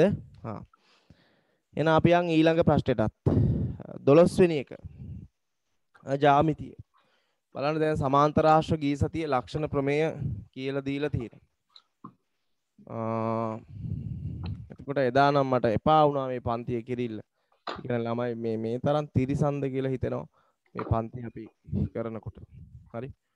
එදා ඔයාලා දකින්න ඇති නේද? කෑ ගහනවා සින්දු කියනවා. එතකොට එහෙම දැන් ඔයාට හිතනවා ඔයත් නිකන් කල්පනා කරලා බලන්න ඇයි නිකන් එහෙම කරන්න හිතෙන්නේ? දැන් ඔයාට ඔහොම කරන්න හිතෙන්නේ නැහනේ කවදාවත් නේ. එතකොට මේ දාමට එපා වුණා ඒ ජ්‍යාමිති පන්ති මම හිතාගත්ත එක්ක මම ආයෙ කරන්නේ මේ ජ්‍යාමිති පන්තියේ එනේ උම්ම විතරක් බලලා එහෙම කරනවා කියලා හිතුවේ. දැන් වෙන පන්ති එහෙමනේ කරන්නේ. මේ විදිහට හැම ක්ලාස් එකක්ම ඔහේ කරන්නේ අනිවාර්යෙන් ක්ලාස් ෆීස් එක මාසෙට දාන්න ඕනේ. ඒ දැම්මන් පස්සේ ඒ කියන්නේ ප්‍රී ක්ලාස් වෙනම යනවා. ප්‍රී ක්ලාස් එකක් හරි දෙකක් හරි වෙනම තියෙනවා. හැබැයි අර වෙන ජ්‍යාමිති ක්ලාස් එක එහෙම සම්බන්ධ වෙන්න බෑ. ඒවට පන්ති ගාස්තු ගෙවලා වෙනමම කණ්ඩායමක් ඉන්නවා ඒ වගේ ඒ පන්තියට ගන්න. හරි. එතකොට මේ නමුත් මම එහෙම කරන්නේ නැහැ මේ ඔහේ කරනවනේ. එතකොට ওই ලින්ක් යනවා එහාට මෙහාට ෂෙයා වෙනවා. එක ගෲප් හදලා තියෙනවනේ. ඒතර ඔයාලත් අපි හිතමු ගෲප් තව මොනවා හරි ගෲප් වල ඉන්නකොට ඔයාලට පුළුවන් දැන් සර්ගේ ක්ලාස් එක ඒ ගෲප් වල ෂෙයා කරන්න. එතකොට ඒ ළමයා කරන්න වැරද්දක් නෙවෙයි. ඒ ළමයා කරන්නේ එයාගේ කොයි යාළුවන්ට තව ෂෙයා කරනවා. තව ගෲප් වලට දානවා. ඒතර ඕකේ ඉන්නවා එක එක අපත සෙට්. මම දන්නෙත් නැහැ කවුද කින්ද මන්ද කොහේ හරි ඈත පළාත මොකෙක් හරි පොල් බුරු ඉන්නවා. උන් තමයි ওই වගේ වැඩ කරන්නේ. හරි. එතකොට දැන් ඔයාට හිතෙනවා දැන් ඔයාලට එහෙම නේ හිතෙන්නේ නැහැනේ කවදාවත් හැබැයි. එහෙම හිතන පිරිස් ඉන්නවා. මේ යකා උගන්වනවා. ඒතර මේ යකා ගුරුවරයෙක් මොකෙක් හරි මේ උගන්වන එකෙක් නේද? එතකොට අපිට මේ වෙලාවේ මෙහෙම මේ කරදර කරන එක හොඳ නෑ නේ. කරදර කරාට කමක් නෑ පන්තියේ ඉන්න වෙලාව ළඟ ඉන්නවනම් නේ. දැන් මේ කන පැලෙන්න ගහන්නවත් බෑනේ දැන් මේ වෙලාවේ නේද? හින්දා නෑ ඒ එහෙම පන්ති ඉන්න වෙලාවේ ඕන එකක් කරාට ගාණක් නෑ. අපිට මොනවා හරි නේද කතා බහ කරලා ඒක විසඳ ගන්න පුළුවන් නේ. right. ඉතින් එහෙම කරා එදා මට ඒක එපා වුණා. ඒ පන්තිය පුරාවටම මම හිතාගත්ත එක්ක මම ජ්‍යාමිති ක්ලාස් එක ආයේ පොදුවේ ලින්ක් එක යවන්නේ මේක ඕනම කරන ළමයිට අත්‍යවශ්‍යම ළමයිට පමණයි දැන් මම ආයේ ජ්‍යාමිති ක්ලාස් එක සහ තියරි පන්ති ඒවා මේවා කරන්නේ. පේපර් ක්ලාස් එක විතරක් පාන්දර උදේ හැමෝටම කරගෙන යනවා කියලා. එහෙම හිතාගත්තා. ඒත් එහෙම කරන්න මට හිතෙන්නේ නැහැ. මට කවදාවත් එහෙම හිතෙන්නේ නැහැ. එහෙම කරන්නේ නැහැ මම. ඒ හින්දා හරි එතකොට අපි කොහොම හරි එදා ඒ පාඩම කරා වගේ මට මතකයි. මට මතකත් නැහැ පාඩම කරාද නැද්ද කියලා. මම ඒක මම දැම්මේ නැහැ රෙකෝඩින් දාන්න කියලා කිව්ව ළමයි. මම දැම්මෙත් නැහැ රෙකෝඩින්. ඒ වැඩක් නැහැ රෙකෝඩින් එක. මේ එකේ කෑ ගහනවා සින්දු දානවා. ඉතින් ඔය වගේ එකක් YouTube එකට දාන්න බෑනේ. තේරුමක් නැහැ නේ. ඔය වගේ කුණුහරුප ජහුසන් ඒවා දාන්න පුළුවන්ද මේ රෙකෝඩින් එකක් විදියට? බෑනේ. ඒ හින්දා මම ඒකයි දැන් සමහර ළමයි ඇහුවා රෙකෝඩින් එක කෝ කියලා. මම මේ රෙකෝඩින් එක තිබ්බා. මම දැම්මේ නෑ ඒකට YouTube එකටත් මොකටවත් මම දැම්මේ නෑ ඒ පන්ති එහෙම වෙච්ච හින්දා. එහෙම ඉතින් එහෙම වුණාන් පස්සේ ඉතින් ඒක කැතයිනේ. ඒ රෙකෝඩින් එක මහා පට්ට කැත එකක් වෙනවා. එතකොට ඒක ඉතින් දාන්න බෑනේ. ඒක ඉතින් නේ. ඒක වැඩක් නෑ එතකොට. මමත් සමහරට උට කුණු හarpයක් දෙයක් බැන්නොත් එහෙම ඒක මම බැන්නේ නෑ මං එදා කොහොම හරි මම හිතන ඉවසන් හිටියා මම නේ. නැත්තම් මගේ අම්මා තාත්තා හරි මතක් කරනවා මම කිසිම ප්‍රශ්නයක් නැතුව. ඔව් මට එහෙම අවුලක් නෑ. කිසිම ප්‍රශ්නයක් නෑ මට. ගෙදර දින්නේ ඌ අම්මා තාත්තා අහන් ඉන්න මට ඒව ලෙවල් නෑ මට. මං කියන්න ඕන එක කෙලින්ම කියලා දානවා. අම්මට හරි තාත්තට හරි ඇහෙන්න ඕනේ. ඇහෙන්නේ නෑ සමහරලාට ඒකයි වැඩි. හරි. දැන් හරි. දැන් අපි අං සුදුසු වචන යොදා හිස්තැන් සම්පූර්ණ කරන්න. ඒතකොට මේ සමාන්තර ආශ්‍රයේ ලක්ෂණ ප්‍රමේය. සමාන්තර ආශ්‍රයක සම්මුඛ සමාන වේ. මොකද්ද සම්මුඛ සමාන වෙන්නේ? එක්ක පාද එක්ක කෝණ. සමාන්තර ආශ්‍රයක හිස්තැනක් තියෙනවා. සම්මුඛ පාද ඇලයිරක් සම්මුඛ කෝණ දෙකම හරි. එක්ක සම්මුඛ පාද කියලා විතරක් ලියලා තිබ්බත් ලකුණු හම්බෙනවා. කෝණ කියලා විතරක් ලියලා තිබ්බත් ලකුණු හම්බෙනවා. හැබැයි වඩාත් හොඳයි සමාන්තර ආශ්‍රයක සම්මුඛ පාද සමාන වෙනවා. සම්මුඛ කෝණත් සමාන වේ. හරි. සමාන්තර ආශ්‍රයක ඊළඟ තියෙනවා ඒකටම සමාන්තර ආශ්‍රය එක් එක් විකර්ණයෙන් මගින් එහි හිස්තැනක් සමච්ඡේදනය වේ. මොකක්ද සමච්ඡේදනය වෙන්නේ? එහි යටිබඩ සමච්ඡේදනය වෙනවා. යටිබඩ සමච්ඡේදනය නෑ නේද? මොකක්ද සමච්ඡේදනය වෙන්නේ? එහි වර්ගඵලය සමච්ඡේදනය කරනවා. රයිට්. එතකොට මේ තියෙන්නේ අර ප්‍රමේයනේ. ප්‍රමේය නිකන් ලියන්න නොකිය. එතකොට මේ ප්‍රමේය තමයි පුරවන්න තියෙන හිස්තැනක්. ඒකයි මම කිව්වේ ප්‍රමේයවල දැන් අහනවා. ඉස්සර නම් දෙවන ප්‍රශ්න පත්‍රයේ ලියන්න තියෙන්නේ. දැනුත් ලියන්න එන්න පුළුවන්. ඒ නැතත් මේ අනිවාර්යෙන් එක ප්‍රමේයක් හිස්තැනක් පුරවන්න හරි අහනවා. එහෙනම් මේ අහන්නේ සමාන්තර ආශ්‍රයක ලක්ෂණ ප්‍රමේය. රයිට් ලියන්න අපි ඒක ලියාගමු. එදා සමාන්තර ආශ්‍රය පාඩමෙත් අපි කරා ලියන්න මාතෘකාව සමාන්තර ආශ්‍රයක ලක්ෂණ ප්‍රමේය. ඉක්මනට ඔයා ලියන්න. කරුණු තුනක් තියෙනවා. ඒ කරුණු තුන ලියන්න මතකෙන් ලියන්න.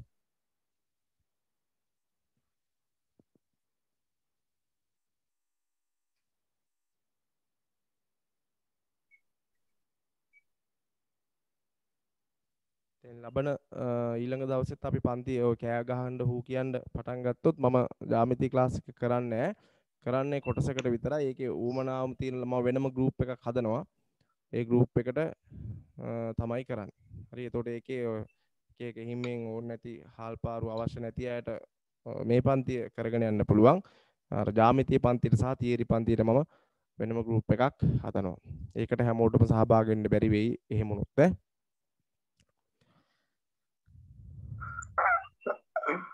හරි. සමාන්තර ආශ්‍රයක ලක්ෂණ ප්‍රමේය ලියන්න. දැන් උඩ බලන් ඉන්න එපා. දැන් ලියන්න. මේවා මම මේ පේපර් ක්ලාස් එකේම 3-4 පාරක් ලියුවා. එදා ජ්‍යාමිතියක් දැන් පටන්ගෙන තියෙන සමාන්තර ආශ්‍රය ප්‍රමේය. එතකොට ඒකෙත් එදා අපි කතා කරේ මේකේ ගණන් තමයි හැදුවේ. ලියන්න සමාන්තර ආශ්‍රයක ලක්ෂණ ප්‍රමේය. කිව්වාම ලියන්න මතක් වෙන්න ඕනේ. රයිට්. සමාන්තර ආශ්‍රයක ලක්ෂණ ප්‍රමේය මතකයි නේද? මොකද්ද? සමාන්තර ආශ්‍රයක පළවෙනි ලක්ෂණය සම්මුඛ පාද සමාන වේ. සමාන්තර ආශ්‍රයක මොනවද වෙන්නේ? සම්මුඛ පාද සමානයි. ඒ කියන්නේ මේ සමාන්තර ආශ්‍රය මේ පාදයට මේ පාදයේ සමානයි, මෙයාට මෙයා සමානයි. ඕක තමයි පළවෙනි ලක්ෂණය. ඒතකොට ඒකට අදාළව වෙනම රූප සරහනකුත් ඇඳ ගන්න ඕනේ. ඒතකොට තමයි අපිට හොඳටම මේක හුරු වෙන්නේ. සමාන්තර ආශ්‍රයක සම්මුඛ පාද සමානයි. පළවෙනි ලක්ෂණය. දෙවෙනි එක කොහොමද ප්‍රමේය ලියන්නේ? සමාන්තරාශ්‍රයක කියලා කෝණ ක්‍රමාවක් දාලා 1 2 කියලා ලිව්වට කමක් නැහැ. හා සමාන්තරාශ්‍රයක සම්මුඛ පාද සමාන වේ. ඉස්සරහින් චූටි රූපයක් ඇඳ ගන්න මේ විදිහට. සමාන්තරාශ්‍රයක සම්මුඛ පාද සමාන වේ. දෙවෙනි එක සම්මුඛ කෝණ සමාන වෙනවා. සමාන්තරාශ්‍රයක සම්මුඛ කෝණත් සමාන වෙනවා. සම්මුඛ පාද සමානයි පුතේ. ඒක ප්‍රශ්නයක් නෑ. සම්මුඛ පාද සමානයි. මෙයයි සමානයි. මේ දෙක සමානයි. හැබැයි දෙවෙනි එක මොකද්ද? සම්මුඛ කෝණත් සමාන වෙනවා. මේ කෝණයට මේ කෝණයාගේ අංශක ගාන සමානයි. මෙයාට මෙයා සමානයි. හරි. ඔන්න ඕක තමයි දෙවන ලක්ෂණය. සම්මුඛ පාද සමානයි. සම්මුඛ කෝණ සමානයි. දෙවෙනි ලක්ෂණය. ඊළඟ එක. තුන්වෙනි එක. මොකද්ද? එක් විකර්ණය මගින් එහි වර්ගඵලය සමච්ඡේදනය කරනවා.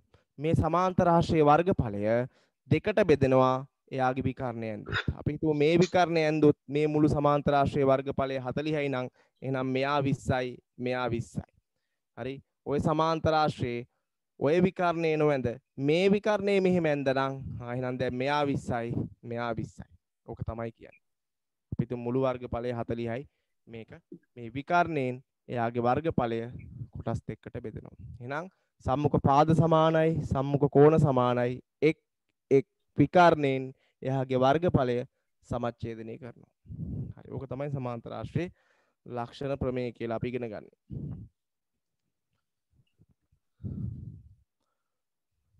අපි ගිය සතියේ අපිට තිබ්බේ ওই සමාන්තර ආශ්‍රයේ ලක්ෂණ ප්‍රමේය අදාළව ගණන් හදන්න තමයි. හරි. එහෙනම් දැන් මේකේ හිස් තැනට එන දේවල් බලන්න මොකක්ද ඔයා හිස් තැන ප්‍රශ්න කියවන්න. කියවන්න තියෙන්නේ බෑ නේද?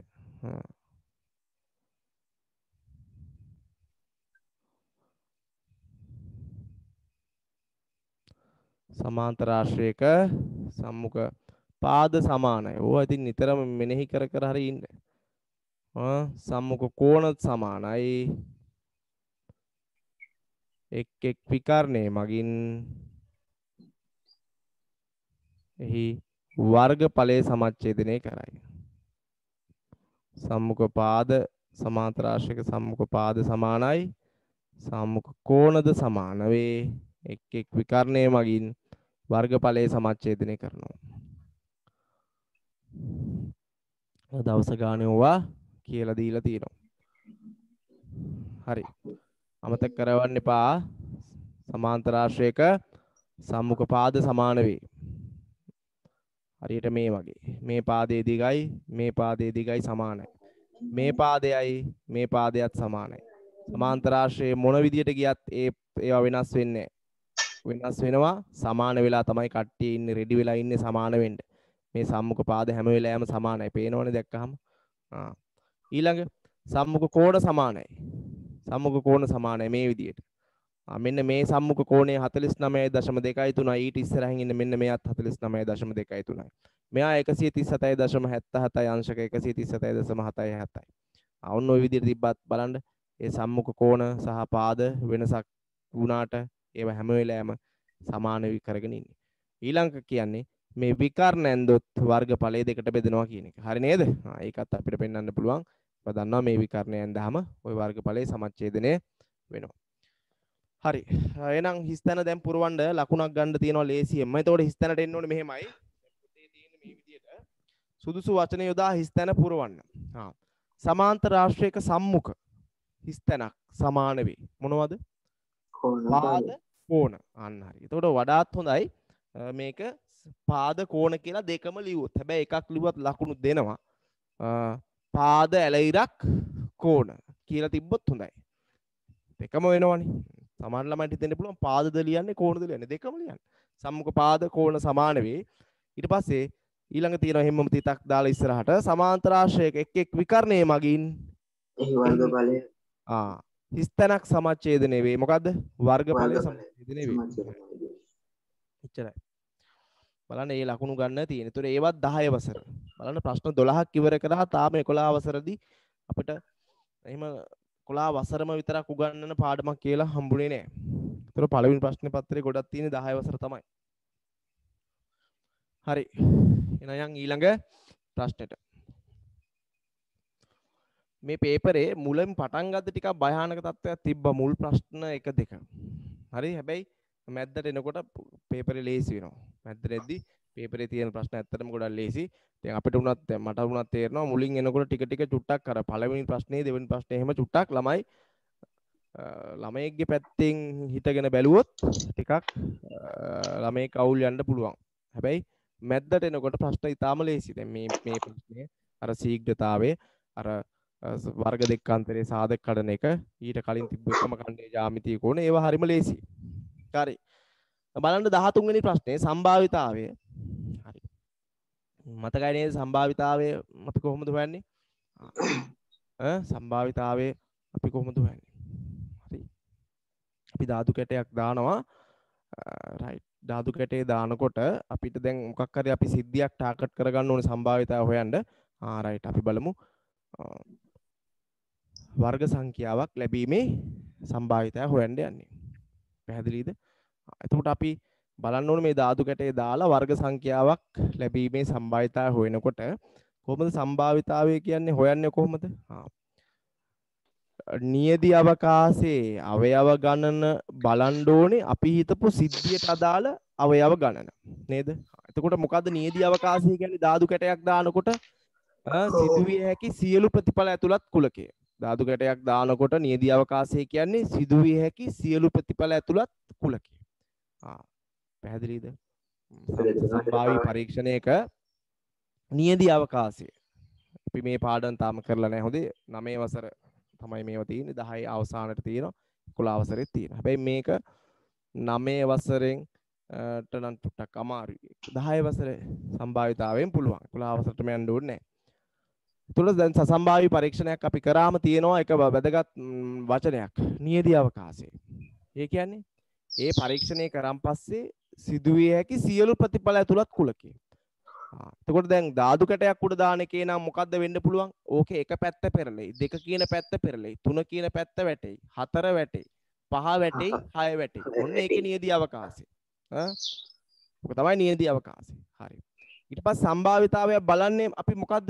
මොකක් හරි සිද්ධියක් ටාගට් කරගන්න ඕනේ. නිකම් බෑනේ ඔහේ මොකක් හරි අපි ඉස්සලා අර පෙරලෙන්න කලින් අපි හිතා ගන්න ඕනේ. දැන් අපි කියනවනේ දැන් කාසියක් හරි උඩ දාද්දි අපි වැටෙනකන් ඉඳනවාද ඒක හිතාගන්න. සමහර අය කියනවා ඔබ එකක් හිතාගනින් මොකද්ද වැටෙන්නේ කියලා කියපන්. සමහර අය වැටෙනකම්ම හිතාන් ඉඳලා නැහැ. ඊට පස්සේ කියනවා අඩේ මට අමතකුණා මං හිතාගත්තේ නැහනේ කියලා ආයෙ දානවා. එහෙම නේද? අන්න ඒ වගේ සම්භාවිතාවය බලන්න අපි මොකක් හරි ඉස්සලා ඔළුවට දාගන්න ඕනේ. අපි හිතමු දැන් බලමු ප්‍රථමක සංඛ්‍යාවක් වැටීමේ සිද්ධිය තමයි බලන්නේ.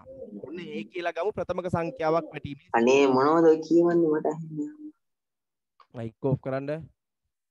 ප්‍රථමක සංඛ්‍යාවක් වැටීමේ සිද්ධිය. අපි හිතමු ඒ කියලා. එතකොට ඒ සිද්ධියට අදාළ ගැලපෙන ප්‍රතිඵල මොනවද? ඒකේ පෙරලෙන්න ඕනේ. එහෙනම් ප්‍රථමක සංඛ්‍යා. අන්න එක්ක දෙක වැටෙන්න ඕනේ. ධාතු කැටේ පෙරලෙනකොට. තුන වැටුණත් හරි. තුන වැටුණත් හරි. ප්‍රථමක එකක්නේ. පහ වැටුණත් හරි. ඔන්න ප්‍රථමක සංඛ්‍යාවක් වැටීමේ සිද්ධියට අතුලත් ප්‍රතිඵල. මෙන්න නියදි අවකාශයේ ප්‍රතිඵල. මෙන්න අපි හිතපු සිද්ධියට අදාළ කුලකයේ ප්‍රතිඵල. රයිට්. ඔන්න සම්භාවිතාවය. දැන් කොහොමද සම්භාවිතාවය හොයන්නේ? මේ සිද්ධියට අදාළ probability එක නැත්නම් PA කියන්නේ මොකද්ද? ඒ සිද්ධියට අදාළ කුලකයේ අනේකත්වය. ඒකේ අවයව ගණන බෙදන්න ඕනේ අපි නියදි අවකාශයේ අවයව ගණනින්. ඔහොමනේ සම්භාවිතාවයක් අපි හොයන්නේ. අපි ඔන්න නියදි හැම වෙලාවෙම තියෙන්නේ යට තියෙන්නේ හරය කියන්නේ නියදි අවකාශයේ අවයව ගණන. උඩ තියෙන්න ඕනේ අපි හිතන සිද්ධියට අදාළ ප්‍රතිඵල ටික තියෙනවනේ ගැලපෙන. ඒ ප්‍රතිඵලවල අවයව ගණන. එතකොට මේකේ දැන් අපි කියන සිද්ධියට අදාළ ප්‍රතිඵල කීයක් තියෙනවද? 1යි 2යි 3යි. නියදි අවකාශයේ කීයක් තියෙනවද? 1යි 2යි 3යි 4යි 5යි 6යි. එහෙනම් සම්භාවිතාවේ 6න් 3යි නැත්තම් 2න් 1යි. නේ අපි හිතමු තව සම්භාවිතාවයක් හොයමු. ඉරට්ටේ සංඛ්‍යාවක් වැටීම නැත්නම් අපි හිතමු 4 ගුණාකාරයක් වැටීමේ සිද්ධිය ගමු b කියලා. එතකොට 4 ගුණාකාරයක් වැටීමේ සිද්ධියට ගැලපෙන ප්‍රතිඵල මොනවද තියෙන්නේ? 1යි තියෙන්නේ. ඕකේ 4 ගුණාකාර ගොඩක් නැහැ 1යි තියෙන්නේ. ඒකම වැටෙන්න ඕනේ. එහෙනම් 4 කියන එක පෙරලෙන්න ඕනේ. එතකොට එහෙනම් pb කියන එකේ මොකද්ද සම්භාවිතාවය? nb බෙදීම ns. nb බෙදීම NS NB කියන්නේ B කියන අපි හිතපු සිද්ධියට අදාළ කුලකයේ අවයව ගන්න එකයි නියදී අවකාශය 6යි. එතකොට සම්භාවිතාවය 6න් එකයි. එතකොට අපිට මේකේ ඕන තරම් සම්භාවිතාව බලන්න පුළුවන්. right. පොඩි ගානක් මේක හදලා ලියාගත්තොත් හොඳයි කියලා මට හිතෙනවා. අපිට කැමති සම්භාවිතාවක් දාන්න පුළුවන්ද? අවේ කියන්නේ පුතේ අපි මොකක් හරි වා එක එක සම්භාවිතාවය හොයනේවද? සිද්ධිද? ඔව් දැන් අපිට එයාලා විභාගෙදී මොකක් හරි එකක් දෙනවනේ ගානක්. දැන් අපිට මේක ඇතුලේ එක එක ඒවා හිතලා ගන්න පුළුවන්. අපි හිතමු දැන් ඔයාට ඕනේ මොකද්ද මේ ධාතු කැටයක් දානකොට ඔයාට ඕනේ එක්ක අපි හිතමු වර්ග සංඛ්‍යාවක් වැටීමේ සිද්ධිය හොයන්න ඕනේ. ධාතු කැටයක් දානකොට සමචතුරස්‍ර සංඛ්‍යාවක් ලැබීමේ සම්භාවිතය කොහොම වේද? එහෙනම් ඔන්න ධාතු කැටයක් දානකොට නියදී අවකාශය මේක.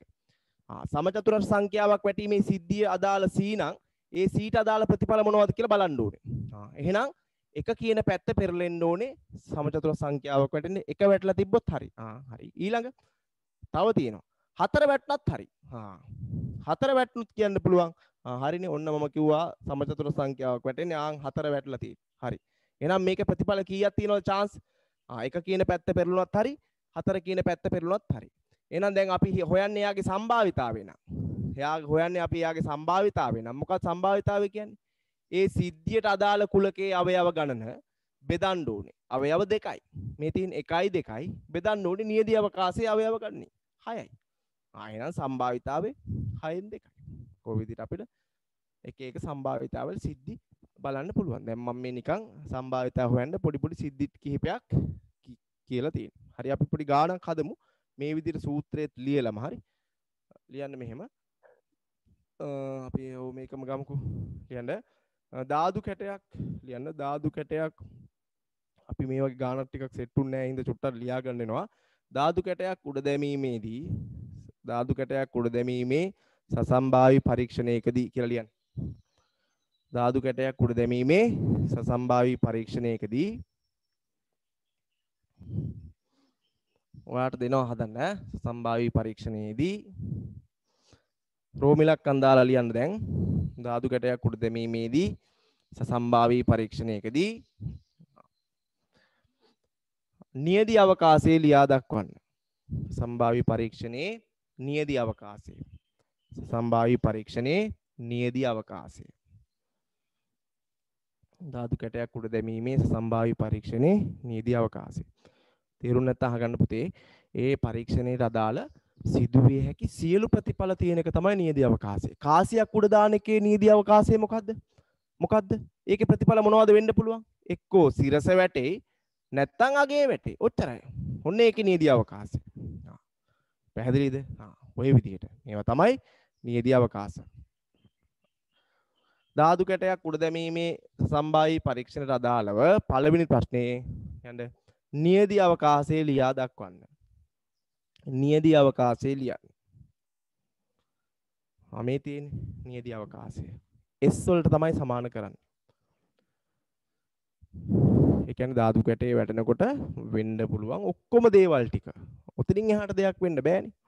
එක්ක එක පැත්ත පෙරලා තියෙද්දි අර හුලස් කියන එක හුචස්ද හුලස්ද මොකද තියෙනවනේ කොහෙටවත් නැති එකක්. අපි ඒව බලන්නේ නැහැ.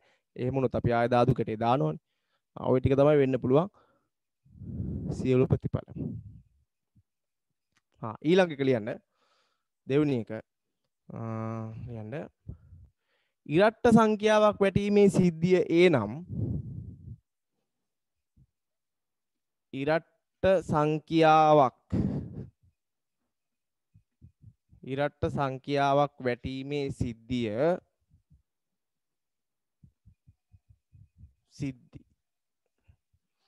සිද්ධි කියන්නේ අපි ඒකේ සම්භාවිතාවයල් බලන දේවල්. එක ඒවට අපි කියන්නේ සිද්ධි කියලා. අපිට සම්භාවිතාවය බලන්න මොකක් හරි සිද්ධියක් ඕනේ.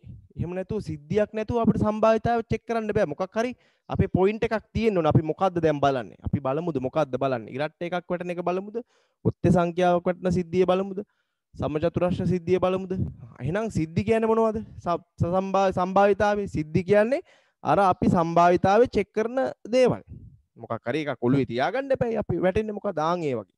ඉරට්ට සංඛ්‍යාවක් වැටීමේ සිද්ධිය කැපිටල් A නම්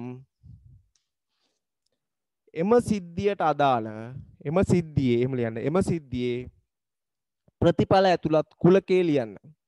එම සිද්ධියේ ප්‍රතිඵල ඇතුළත් කුලකයේ ලියා දක්වන්න. ඉරට්ට සංඛ්‍යාවක් වැටීමේ සිද්ධිය කැපිටල් A නම් ඉරට්ට සංඛ්‍යාවක් වැටීමේ සිද්ධිය කැපිටල් A නම් එම සිද්ධියට අදාළ ප්‍රතිඵල ඇතුළත් කුලකයේ ලියන්න. එම සිද්ධියට අදාළ ප්‍රතිඵල ඇතුළත් කුලකයේ ලියන්න. ඉරට්ට සංඛ්‍යාවක් වැටීමේ සිද්ධිය කැපිටල් A නම් එම සිද්ධියට අදාළ ප්‍රතිඵල ඇතුළත් කුලකයේ ලියන්න. right මොනවද ඉරට්ට සංඛ්‍යාවක් වැටීමේ සිද්ධියට අදාළ ප්‍රතිඵල? ඉරට්ට සංඛ්‍යාවක් වැටෙන්න නම් මොනවද ඔය ලිස්ට් එකකින් වැටෙන්න ඕනේවා ටික? එක්කෝ දෙක පෙරලිලා තිබ්බත් හරි. ඉරට්ට සංඛ්‍යාවක්නේ. දෙක වැටුණත් අපිට right ඕකේ කියලා ගන්න පුළුවන්. ඊළඟ හතර වැටුණත් හරි. ඉරට්ට සංඛ්‍යාවක් වැටලා තියෙන කියලා අපිට කියන්න පුළුවන් බය නැතුව. ඊළඟ 6 වැටුණත් හරි. ඔන්න ඔයිට වඩා ඒවා වැටිලා හරියන්නේ නැහැ. ඉරට්ට සංඛ්‍යාවක් වැටීමේ සිද්ධියට ගැලපෙන ප්‍රතිඵල ටික තමයි මේක. එක්කෝ 2 කියන ප්‍රතිඵලය වැටෙන්න ඕනේ, 4 කියන ප්‍රතිඵලය වැටෙන්න ඕනේ, 6 කියන ප්‍රතිඵලය වැටෙන්න ඕනේ. ඒ කියන්නේ ඒක පෙරලෙන්න ඕනේ කියලා.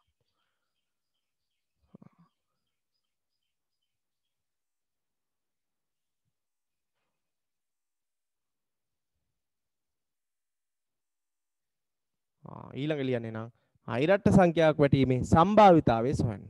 ඉරට්ට සංඛ්‍යාවක් වැටීමේ සම්භාවිතාවය සොයන්න. තුන්වෙනි එක. ඉරට්ට සංඛ්‍යාවක් වැටීමේ සම්භාවිතාවය. PA කියලාත් කියන්න පුළුවන්. probability එක. ඒගේ. ඒ කියන සිද්ධියේ probability එක සම්භාවිතාවය. ඉරට්ට සංඛ්‍යාවක් වැටීමේ සිද්ධියේ සම්භාවිතාවය සොයන්න. ඉරට්ට සංඛ්‍යාවක් වැටීමේ සිද්ධියේ සම්භාවිතාවය.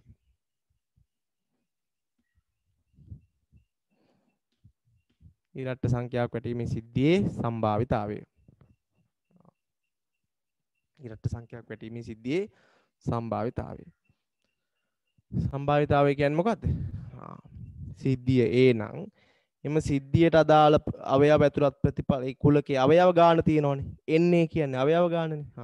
NA බෙදීම NS. NA කියන්නේ ඔය සම්භාවිතාවයේ හොයන සිද්ධියට අදාළ කුලකයේ අවයව ගණන. 1යි 2යි 3යි. බෙදන්න ඕනේ හැම වෙලාවෙම නියදි අවකාශයේ අවයව ගණන. NS S කියන කුලකයේ අවයව ගණන 6යි. එහෙනම් සම්භාවිතාවයේ 6න් 3යි. නැත්තම් 2කින් 1යි.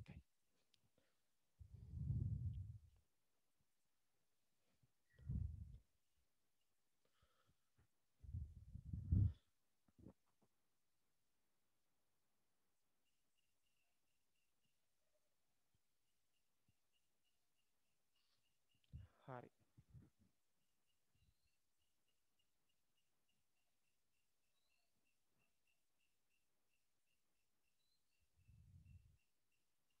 right ඔන්න ඔය විදිහට අපිට සම්භාවිතාවයල් බලන්න පුළුවන්. අපි හිතන්න තව සිද්ධියක් සම්භාවිතාව ඔයාලට හිතන්න ඕන මොකද්ද? හොයා හිතලා එකක් හදන්න නිකන් හිතුවොත්. මොකක් හරි බලන්න උතනින් සංඛ්‍යාවක් වර්ගයක් ගැන හිතන්න ඕනේ. අපි හිතමු මට බලන්න ඕනේ මම කියනවා මම ඔට්ටු අල්ලන්නේ 3 ගුණාකාරයක් වැටීමේ සිද්ධිය. දැන් අපි හොයමු එහෙනම් 3 ගුණාකාරයක් වැටීමේ සිද්ධියේ සම්භාවිතාවය. එහෙනම් ඉස්සෙල්ලාම 3 ගුණාකාරයක් වැටීමේ සිද්ධිය අපි හිතමු B කියලා. ඒ බීට අදාළ කුලකයේ ප්‍රතිඵල හොයාගන්න 3 ගුණාකාරයක් වැටෙන්න නම් එක 3 කියන පැත්ත පෙරලිලා තියෙන්න ඕනේ නැත්නම් 6 කියන පැත්ත පෙරලිලා තියෙන්න ඕනේ 3 ගුණාකාරයක් වැටීමේ සිද්ධිය නම් අපි බලන්නේ සම්භාවිතය හොයන්නේ එක්ක 3 පෙරලෙන්න ඕනේ නැත්නම් 6 එහෙනම් එයාගේ සම්භාවිතාවය කියන්නේ PB නේ PB කියන්නේ මොකද්ද NB බෙදීම NS NB බෙදීම NS NB කියන්නේ ඒ සිද්ධියට අදාළ කුලකයේ අවයව ගණන 1යි 2යි. නියදි අවකාශයේ අවයව ගන්න ඒක වෙනස් වෙන්නේ නැහැ 6යි. 6න් 2යි. ඔය විදිහට අපිට එක එක සිද්ධි හිතා ගන්න පුළුවන්. ඔන්න ඔය විදිහට අපි තව එකක් අපි හදමු. ඔන්න මේකත් ලියා ගන්න. 3 ගුණාකාරයක් වැටීමේ සම්භාවිතාවය සෙවීම. මේක අපි ගත්තේ කුලකයේ විදිහට ගත්තා. 3 ගුණාකාරයක් වැටීමේ සම්භාවිතාවය සෙවීම.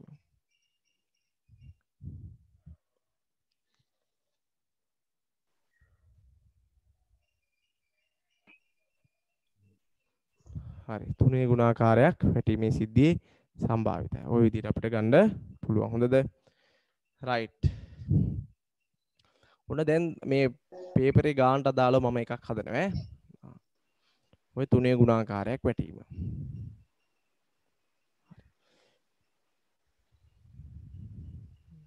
මෙහෙම කිව්වොත් උනහගන්න. හොඳට අහගන්න. හොඳට අහගන්න.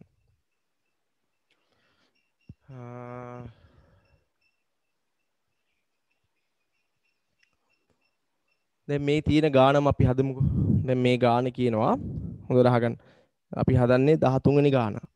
පැතිවල 1 සිට 6 තෙක් අංක යොදා ඇති සමබර ධාතු කැටයක් පෙරලීමේදී දෙකේ ගුණාකාරයක් හෝ තුනෙහි ගුණාකාරයක් ලැබීමේ සම්භාවිතය හොයන්න. right. දෙකේ ගුණාකාරයක් හෝ තුනේ ගුණාකාරයක් හෝ වැටීමේ සම්භාවිතාවයක් අහන්නේ.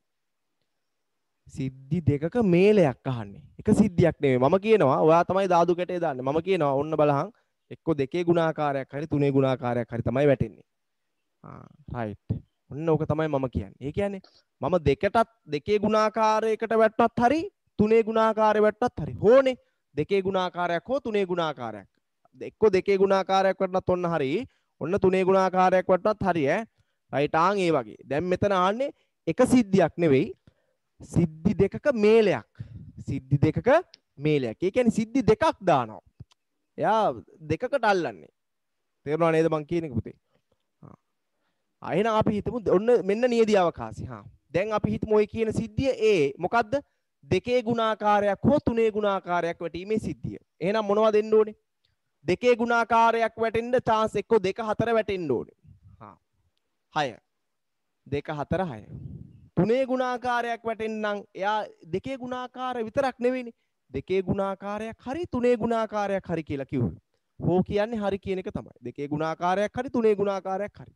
එතකොට දෙකේ ගුණාකාර නම් එහෙනම් මේ වලින් එකක් වැටුණොත් එයා කියපක හරි. ඇයි? දෙකේ ගුණාකාර පැත්තෙන් වැඩේ හරි ගිහිල්ලා. 6 කියන්නේ තුනේ ගුණාකාරයකුත් වෙනවා. ඊට අමතරව 3 ඉන්නවා. ඇයි? ඊට අමතරව ඉන්නවා 3. එයා ඔට්ටු වැල්ලුවේ කොහොමද? දෙකේ ගුණාකාරයක් හරි තුනේ ගුණාකාරයක් හරි. එහෙනම් ওই දාදු කැටේ පෙරලනකොට දෙකේ ගුණාකාරයක් හරි තුනේ ගුණාකාරයක් හරි වැටෙන්න මොනවද වැටෙන්න ඕනේ? එක්ක 2 වැටෙන්න ඕනේ. හරිනේ දෙකේ ගුණාකාරයක්. එක්ක 4 වැටෙන්න ඕනේ. හරිනේ. ඔන්න දෙකේ ගුණාකාරයක් වැටුණා කියලා මට කිව්ව හැකි. එක්ක 6 වැටෙන්න ඕනේ. හරි. දැන් හරිනේ ඔන්න උඹට දෙකේ ගුණාකාරයක මේක කැමති එකට ගන්න පුළුවන් නේ. දෙකේ ගුණාකාරات වෙනවා තුනේ ගුණාකාරات වෙනවා.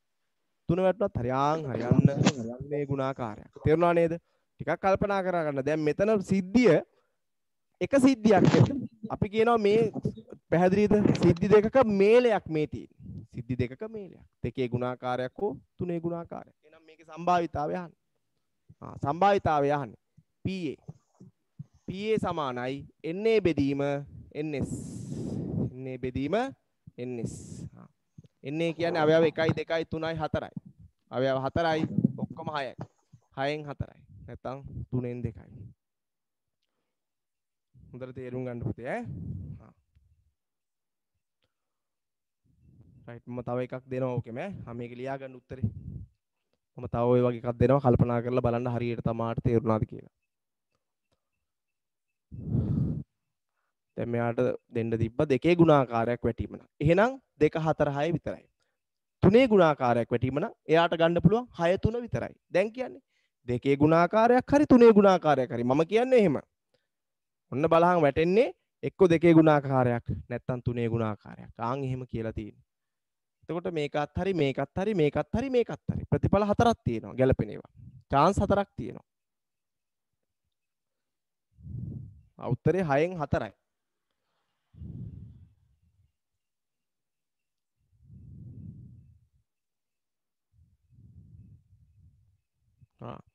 හරි. ඕකටම එකක් අපි ලියා ගන්න ඔයා.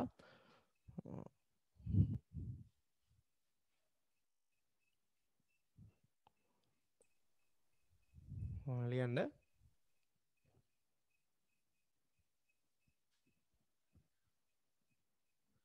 ප්‍රථමක සංඛ්‍යාවක් හෝ ලියන්න. ප්‍රථමක සංඛ්‍යාවක් හෝ ප්‍රථමක සංඛ්‍යාවක් හෝ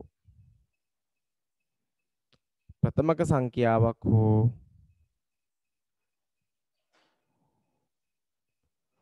තුනේ ගුණාකාරයක් ප්‍රථමක සංඛ්‍යාවක් හෝ ප්‍රථමක සංඛ්‍යාවක් හෝ හා නැත්නම් වර්ග සංඛ්‍යාවක්. හොඳේ 3 ගුණාකාර මේකේ තිබුණේ. ප්‍රථමක සංඛ්‍යාවක් හෝ වර්ග සංඛ්‍යාවක් ලැබීමේ වැටීමේ සම්භාවිතය සොයන්න. ප්‍රථමක සංඛ්‍යාවක් හෝ වර්ග සංඛ්‍යාවක් ලැබීමේ සම්භාවිතය සොයන්න. ප්‍රථමක සංඛ්‍යාවක් හෝ වර්ග සංඛ්‍යාවක් ලැබීමේ සම්භාවිතාවය. ප්‍රථමක සංඛ්‍යාවක් හෝ වර්ග සංඛ්‍යාවක් ලැබීමේ සම්භාවිතය සොයන්න. ප්‍රථමක සංඛ්‍යාවක් හෝ වර්ග සංඛ්‍යාවක් ලැබීමේ සම්භාවිතාවය.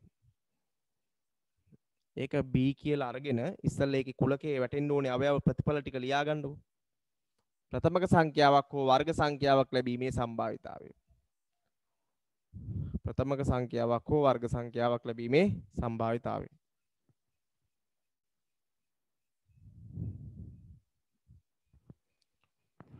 right අපි යන් බලමු. ප්‍රථමක සංඛ්‍යාවක් හෝ වර්ග සංඛ්‍යාවක් ලැබෙනවා කියලා මම කියන්නේ. ඔන්න බලපං ප්‍රථමක සංඛ්‍යාවක් හරි වර්ග සංඛ්‍යාවක් ලැබෙනවා. එහෙනම් ඔය මම කියන එක හරියන්න මොනවද වැටෙන්න ඕනේ ඒවා?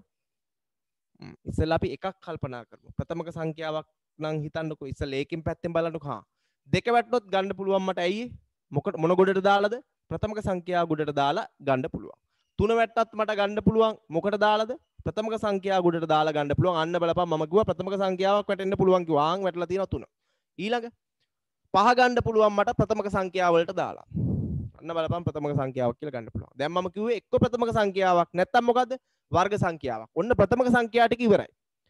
ප්‍රථමක සංඛ්‍යා පැත්තෙන් මගේ එක හරියන්න නම් මේ 3 වැටෙන්න ඕනේ. ඊළඟ මම තව එකක් කිව්වා. හෝ කියලා තව එකක් කිව්වා. මොකද්ද? වර්ග සංඛ්‍යාවක් කිව්වා. එහෙනම් මොනවද? එක වැටුනොත් අන්න මට ගත්ත හැකි. අන්න බලපන්. හරිනේ එක වැටුනේ. අරූ කියනවා ඇයි දැන් හරි ගේ නෑනේ. ඇයි යකෝ මම කිව්වේ මේ වර්ග සංඛ්‍යාවක් හරි ප්‍රථම සංඛ්‍යාවක් හරි නැවැටෙන්නේ කියලා. හරිනේ දැන් මේ වර්ග සංඛ්‍යාවක් නේ. ඒක හරි. හෝනේ මම කිව්වේ. ඊළඟ හතරත් හරි. ඔන්න මට හතර આવොත් කියන්න පුළුවන්. හතර වර්ග සංඛ්‍යා පැත්තෙන් ගන්න පුළුවන්. ඔන්න ওই ටික තමයි තියෙන්නේ. 6 නෑ. 6 වැටුනොත් හරියන්නේ නෑ. අන්න කරුමෙට 6 වැටුනොත් අරු මට හූ කියනවා. ආම් බලපන් ගොනෝ. ප්‍රථමක සංඛ්‍යාවකුත් නෙවෙයි වර්ග සංඛ්‍යාවකුත් නෙවෙයි වැටුනේ. 6. වැඩක් නෑ. ওই දෙකටම අයිති එකක් නෙවෙයි. උඹට හරි ගියේ නෑ. මේ ටිකෙන් මොකක් හරි යටි බඩක් වැටුනොත් වැඩේ කොට. තේරුණා නේද පුතේ? ඇයි නේ? ප්‍රථමක හරි ওই ටිකෙන් වැටුණා හරි. එහෙනම් සම්භාවිතාවය කියන්නේ මොකද්ද? PB. PB කියන්නේ NB බෙදීම NS. ඒ කියපු සිද්ධියට අදාළ කුලකේ අවයව කීයක් තියෙනවද? 1යි 2යි 3යි 4යි 5යි. නීති අවකාශයේ 6යි. 6න් 5යි. ඔන්න ඔය විදිහට සම්භාවිතාවල් තියෙන්න පුළුවන් ඈ. මේ සම්භාවිතාවය කියන්නේ කුලක සිද්ධි දෙකක මේලය. අපි ඒවට කියන්නේ මොනවද? සිද්ධි දෙකක මේල කුලක.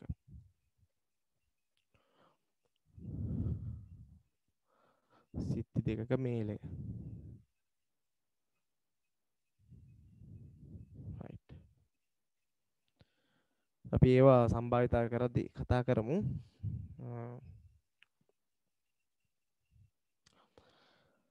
14 වෙනි ප්‍රශ්නෙට යන්. ඔන්න ජ්‍යාමිතිය ප්‍රශ්නයක් තියෙනවා. ප්‍රමේයවල් තියෙනවා. ප්‍රමේයවල් 3ක්. 14 වෙනි ගාන හදන්න ප්‍රමේයවල් 3ක් තියෙනවා. ඔයා හදලා හරි හදුවේ නැත්නම් හරි බලන්න ඔයාට මතක් වෙනවද ඔය ගාන හදන විදිහක් ඉස්සෙල්ලා කල්පනා කරන්න. එතකොට මොනවද ඔය සර් කියන ප්‍රමේයවල් 3 කියන එක මුලුවට එනවද බලන්න. 14 වෙනි ගාන ජ්‍යාමිතියේ ප්‍රමේයවල් 3යි. දැන් මේක තේරුණා නේද? මේක තේරුණා නේද? තව මොකක් හරි හෝ කියලා තිබ්බොත් පුළුවන් නේද හොයන්න?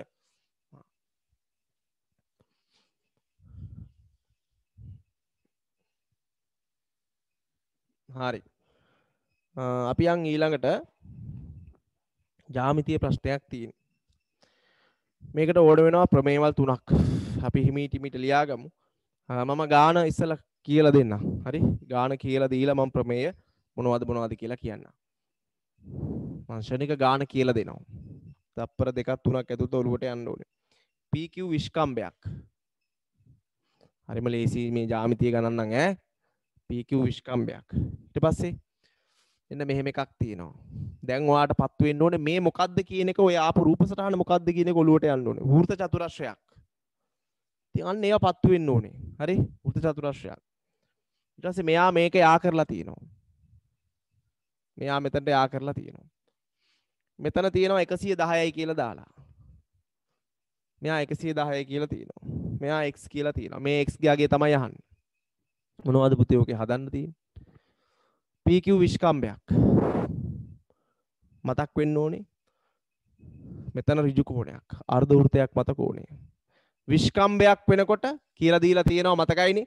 විස්කම්බය දෙකලවරින් පිට වෙලා කොහේ හරි පරිධියේ වැදිලා આવොත් වද්දාගෙන ඉන්නේ 90 තමයි කොහෙ ගියත්. එකම කණ්ඩේ කෝණම තමයි. එකම කණ්ඩේ කෝණම සමානත් වෙනවා වගේම විස්කම්බේ නම් කෙලවරගෙන්නේ අතන වැද්දාගෙන ඉන්නේ 90යි. ඊළඟට වෘත්ත චතුරස්‍රයක සම්මුඛ කෝණ පරිපූර්ණකයි. මේ 110ත් එක්ක සම්මුඛය වෙන්නේ මේක. මේක 110යි නම් මෙතන 70යි. මේක 110යි නම් මෙතන 70යි. වෘත්ත චතුරස්‍රයක කියලා දීලා තියෙනවා මේ හැම එකක්ම. වෘත්ත චතුරස්‍රයක සම්මුඛ කෝණ පරිපූර්ණකයි. මෙතන මේක විස්කම්බේ හිඳලා මෙතන r ගාව වද්දාගෙන මෙතනට 90ක් එනවා ඍජු කෝණයක් එනවා. මෙයා 110 නම් මෙතන 70යි. වෘත්ත චතුරස්‍රය පරිපූර්ණ කෝණ ත්‍රිකෝණයක අභ්‍යන්තර කෝණ වල එකතු 180යි. x හොයන්න පුළුවන්. 180න් 90යි 70යි අඩු කරනවා. 160ක් අඩු කරාම උත්තරේ 20යි. x 20යි. පැහැදිලිද? ප්‍රමේයවල කීයක් පාවිච්චි වෙනවද? 3ක්. මොනවද ප්‍රමේයවල 3? අර්ධ වෘත්තයක් මත කෝණය. ඒකෙන් තමයි මෙතන 90 දාගන්නේ. ඊට පස්සේ මෙතන 70 දාගන්නේ මොකෙන්ද? වෘත්ත චතුරස්‍රයක සම්මුඛ කෝණ පරිපූර්ණක වීම. වෘත්ත චතුරස්‍රයක සම්මුඛ කෝණ පරිපූර්ණක වීම. අන්තිමට x හොයාගන්නේ කොහොමද?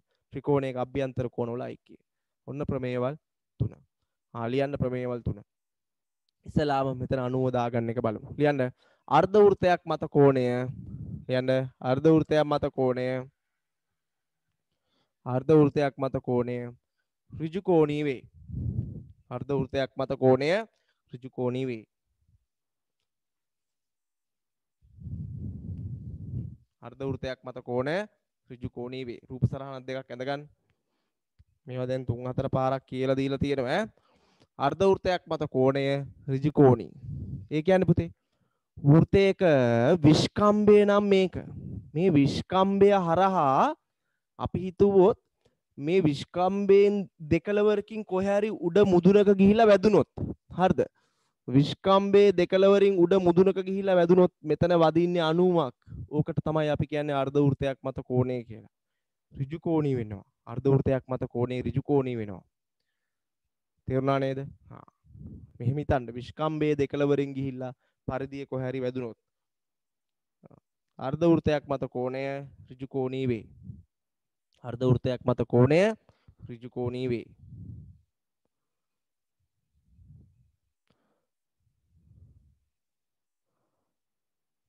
ඔය රූප සටහන අඳ ගන්න.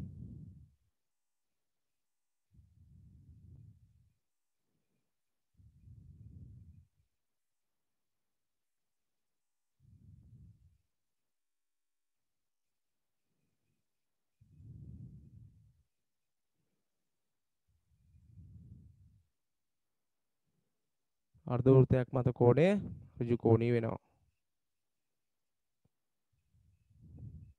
හරියට මේ වගේ දරුවෝ. දැන් හිතන්න මෙතන මේ අර්ධ වෘත්තයක් නේ තියෙන්නේ. ඔන්න මේක විස්කම්බය. හරි? මේ විස්කම්බය. එතකොට මේ විස්කම්බයෙන් දෙකලවරින් මේ කොහේ හරි වද්දාගෙන ආවොත් මෙතනට. අන්න ඒකේ ගාන තමයි මේ කියන්නේ. බලන්න. මේ අර්ධ වෘත්තයේ මත කෝණේ මෙතන වද්දාගෙන ආවන් පස්සේ ඒක ඒ අර්ධ වෘත්තයේ දෙකලවරින් යන්නේ ඒකේ කොහේ පරිධිය වැදිලා ගියත් මතක තියාගන්න 90න් මෙහා වෙන ගාණක් වෙන්නේ නැහැ. මේක 90ක් වෙනවා. හරි ඕකට අපි කියන්නේ අර්ධ වෘත්තයේ මත කෝණේ ඍජු කෝණී කියලා කියන්නේ. තේරුණා පුතේ? මේ යටින් බැලුවත් එහෙමයි. හොඳේ? දැන් ඔය යට මේකේ පරාවර්ත කෝණේ 270යි නම් මෙතන මැද්දේ 90යි කියලා දන්නවනේ.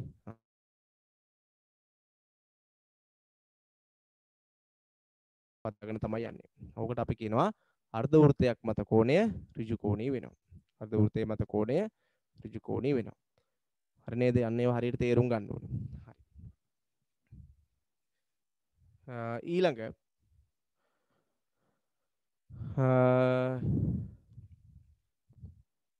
මේකට යන අනිත් ප්‍රමේය මොකද්ද? වෘත්ත චතුරස්‍රයක සම්මුඛ කෝණ පරිපූර්ණකයි කියලා දීලා තියෙනවා. තාම ජ්‍යාමිතියේ නම් මේවා හම්බුනේ නැහැ. ළඟදිම හම්බෙයි.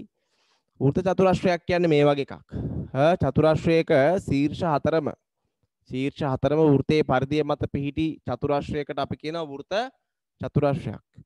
ඒතර මෙයාගේ මොනවද තියෙන ප්‍රමේය? වැදගත්ම ප්‍රමේය මෙන්න මේ සම්මුඛ කෝණ පරිපූර්ණක වෙනවා. මේ දෙන්නෙක්ගේ එකතුව හැම වෙලාවෙම නියත අගයක් අංශක 180යි.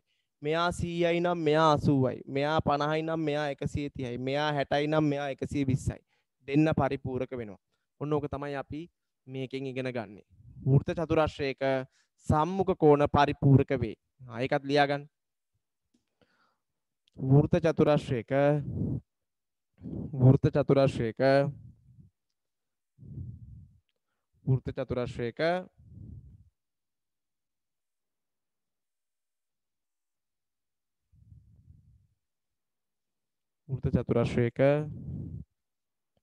සම්මුඛ කෝණ පරිපූර්ණක වේ. වෘත්ත චතුරස්‍රයක සම්මුඛ කෝණ පරිපූර්ණක වෙනවා. මේ දෙන්නෙක් එකතුව 180යි. මේ වෘත්ත චතුරස්‍රයක්.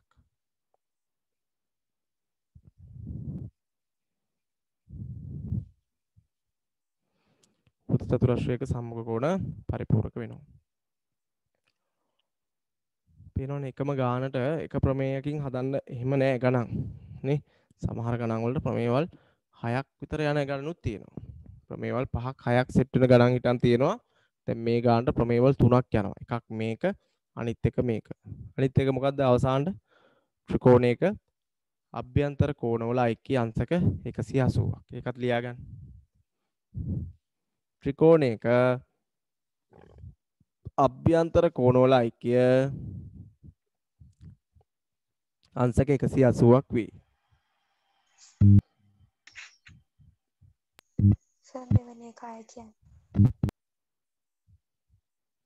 ත්‍රිකෝණයක අභ්‍යන්තර කෝණවල ඓක්‍ය අංශක 180යි.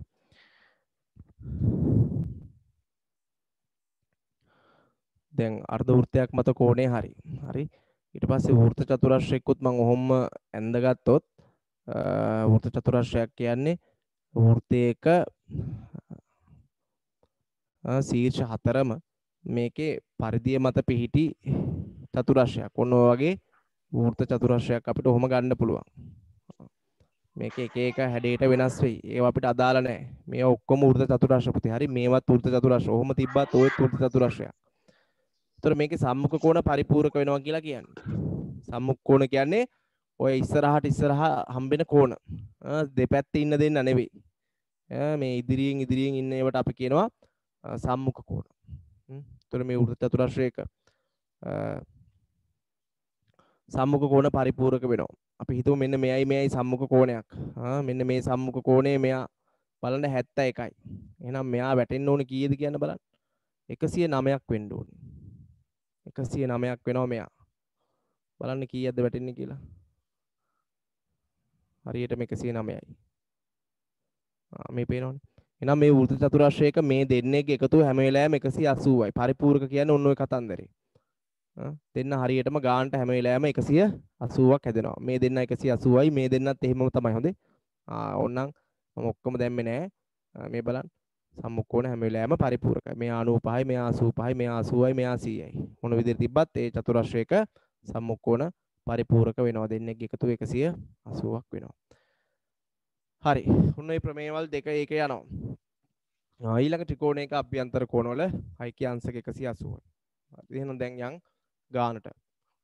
මේ ප්‍රමේයවල අමතක කරගන්න එපා. අපිට ප්‍රමේයවල දැන් නම් මම ඔක්කොම වගේ කියවිලා තියෙන්නේ. තව එකක් දෙකක් තියෙනවා. මධ්‍ය ලක්ෂ ප්‍රමේය එහෙම ඒ තව පොඩි විලෝමවල් තියෙනවානේ. මධ්‍ය ලක්ෂ ප්‍රමේය එහෙම කිව්වද මට මතක නැහැ. ගානක් ඔව් හම්බුණාද කොහෙද? තව හැබැයි ස්පර්ශක එහෙම තියෙනවා. ඒවා නම් අහුන්නේ නැහැ. ඒවා තමයි තියෙන්නේ. හරි බලන්න දැන් මේ ගාන අපිට දෙන්නේ 14 වෙනි ගාන. මේ ගාන හදලා ඉවර කරනවා. බලන්න ගාන. PQ විස්කම්බයක්. PQ විස්කම්බයක්.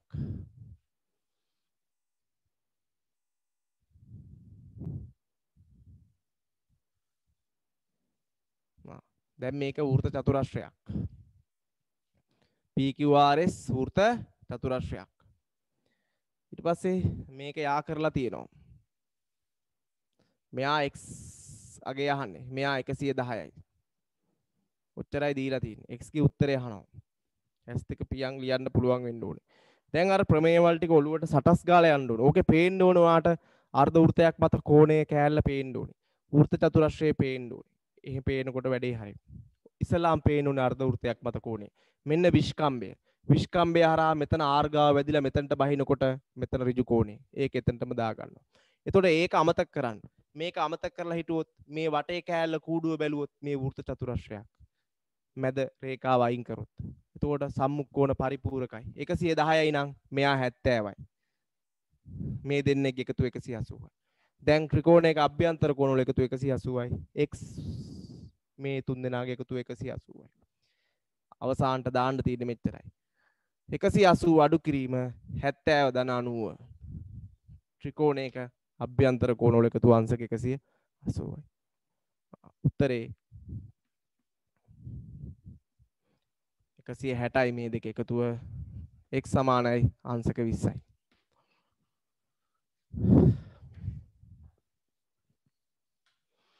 හරි ඔය තමයි විභාග ගණන්.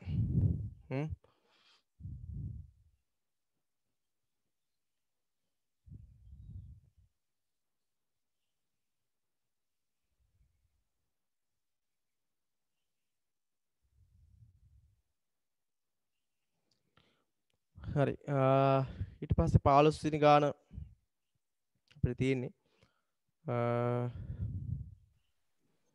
ඒක අපි ලබන සතියේ නෙවෙයි හෙට නෙවෙයි අනිද්දා සිකුරාදා ඉතින් නම් කතා කරමු. රයිට් එහෙනම් අදට මම ඉවර කරනවා. ආදායම් බදු ටිකක් කියලා දෙන්න ඕනේ. විනාඩි 20ක් විතර යනවා. ඊළඟ දවසේ මේක පන්ති පටන් ගද්දී කියලා දෙන්නම්. එහෙනම් අදට පන්ති ඉවරයි. ආය තියෙන්නේ ලබන නෙවෙයි හෙට නෙවෙයි අනිද්දා. සිකුරාදා පාන්දර 5ට පන්තියේ පේපර් ක්ලාස් එක තියෙනවා. ආයෙ සෙනසුරාදා තියරි පාඩම තියෙනවා. සමුච්චිත සංඛ්‍යාත වක්‍රේ ගණන් හැදුවා. ගණන් දෙකක් තුනක් හදන්න ඕනේ. ඊට පස්සේ ඉරිදා ජ්‍යාමිති ක්ලාස් එක තියෙනවා. ආයෙ සඳා පේපර් ක්ලාස් එක උදේ තියෙනවා. ඉදිරි දවස් ටිකේම පන්ති තියෙනවා හෙට ඇර පස්සේ. හරි.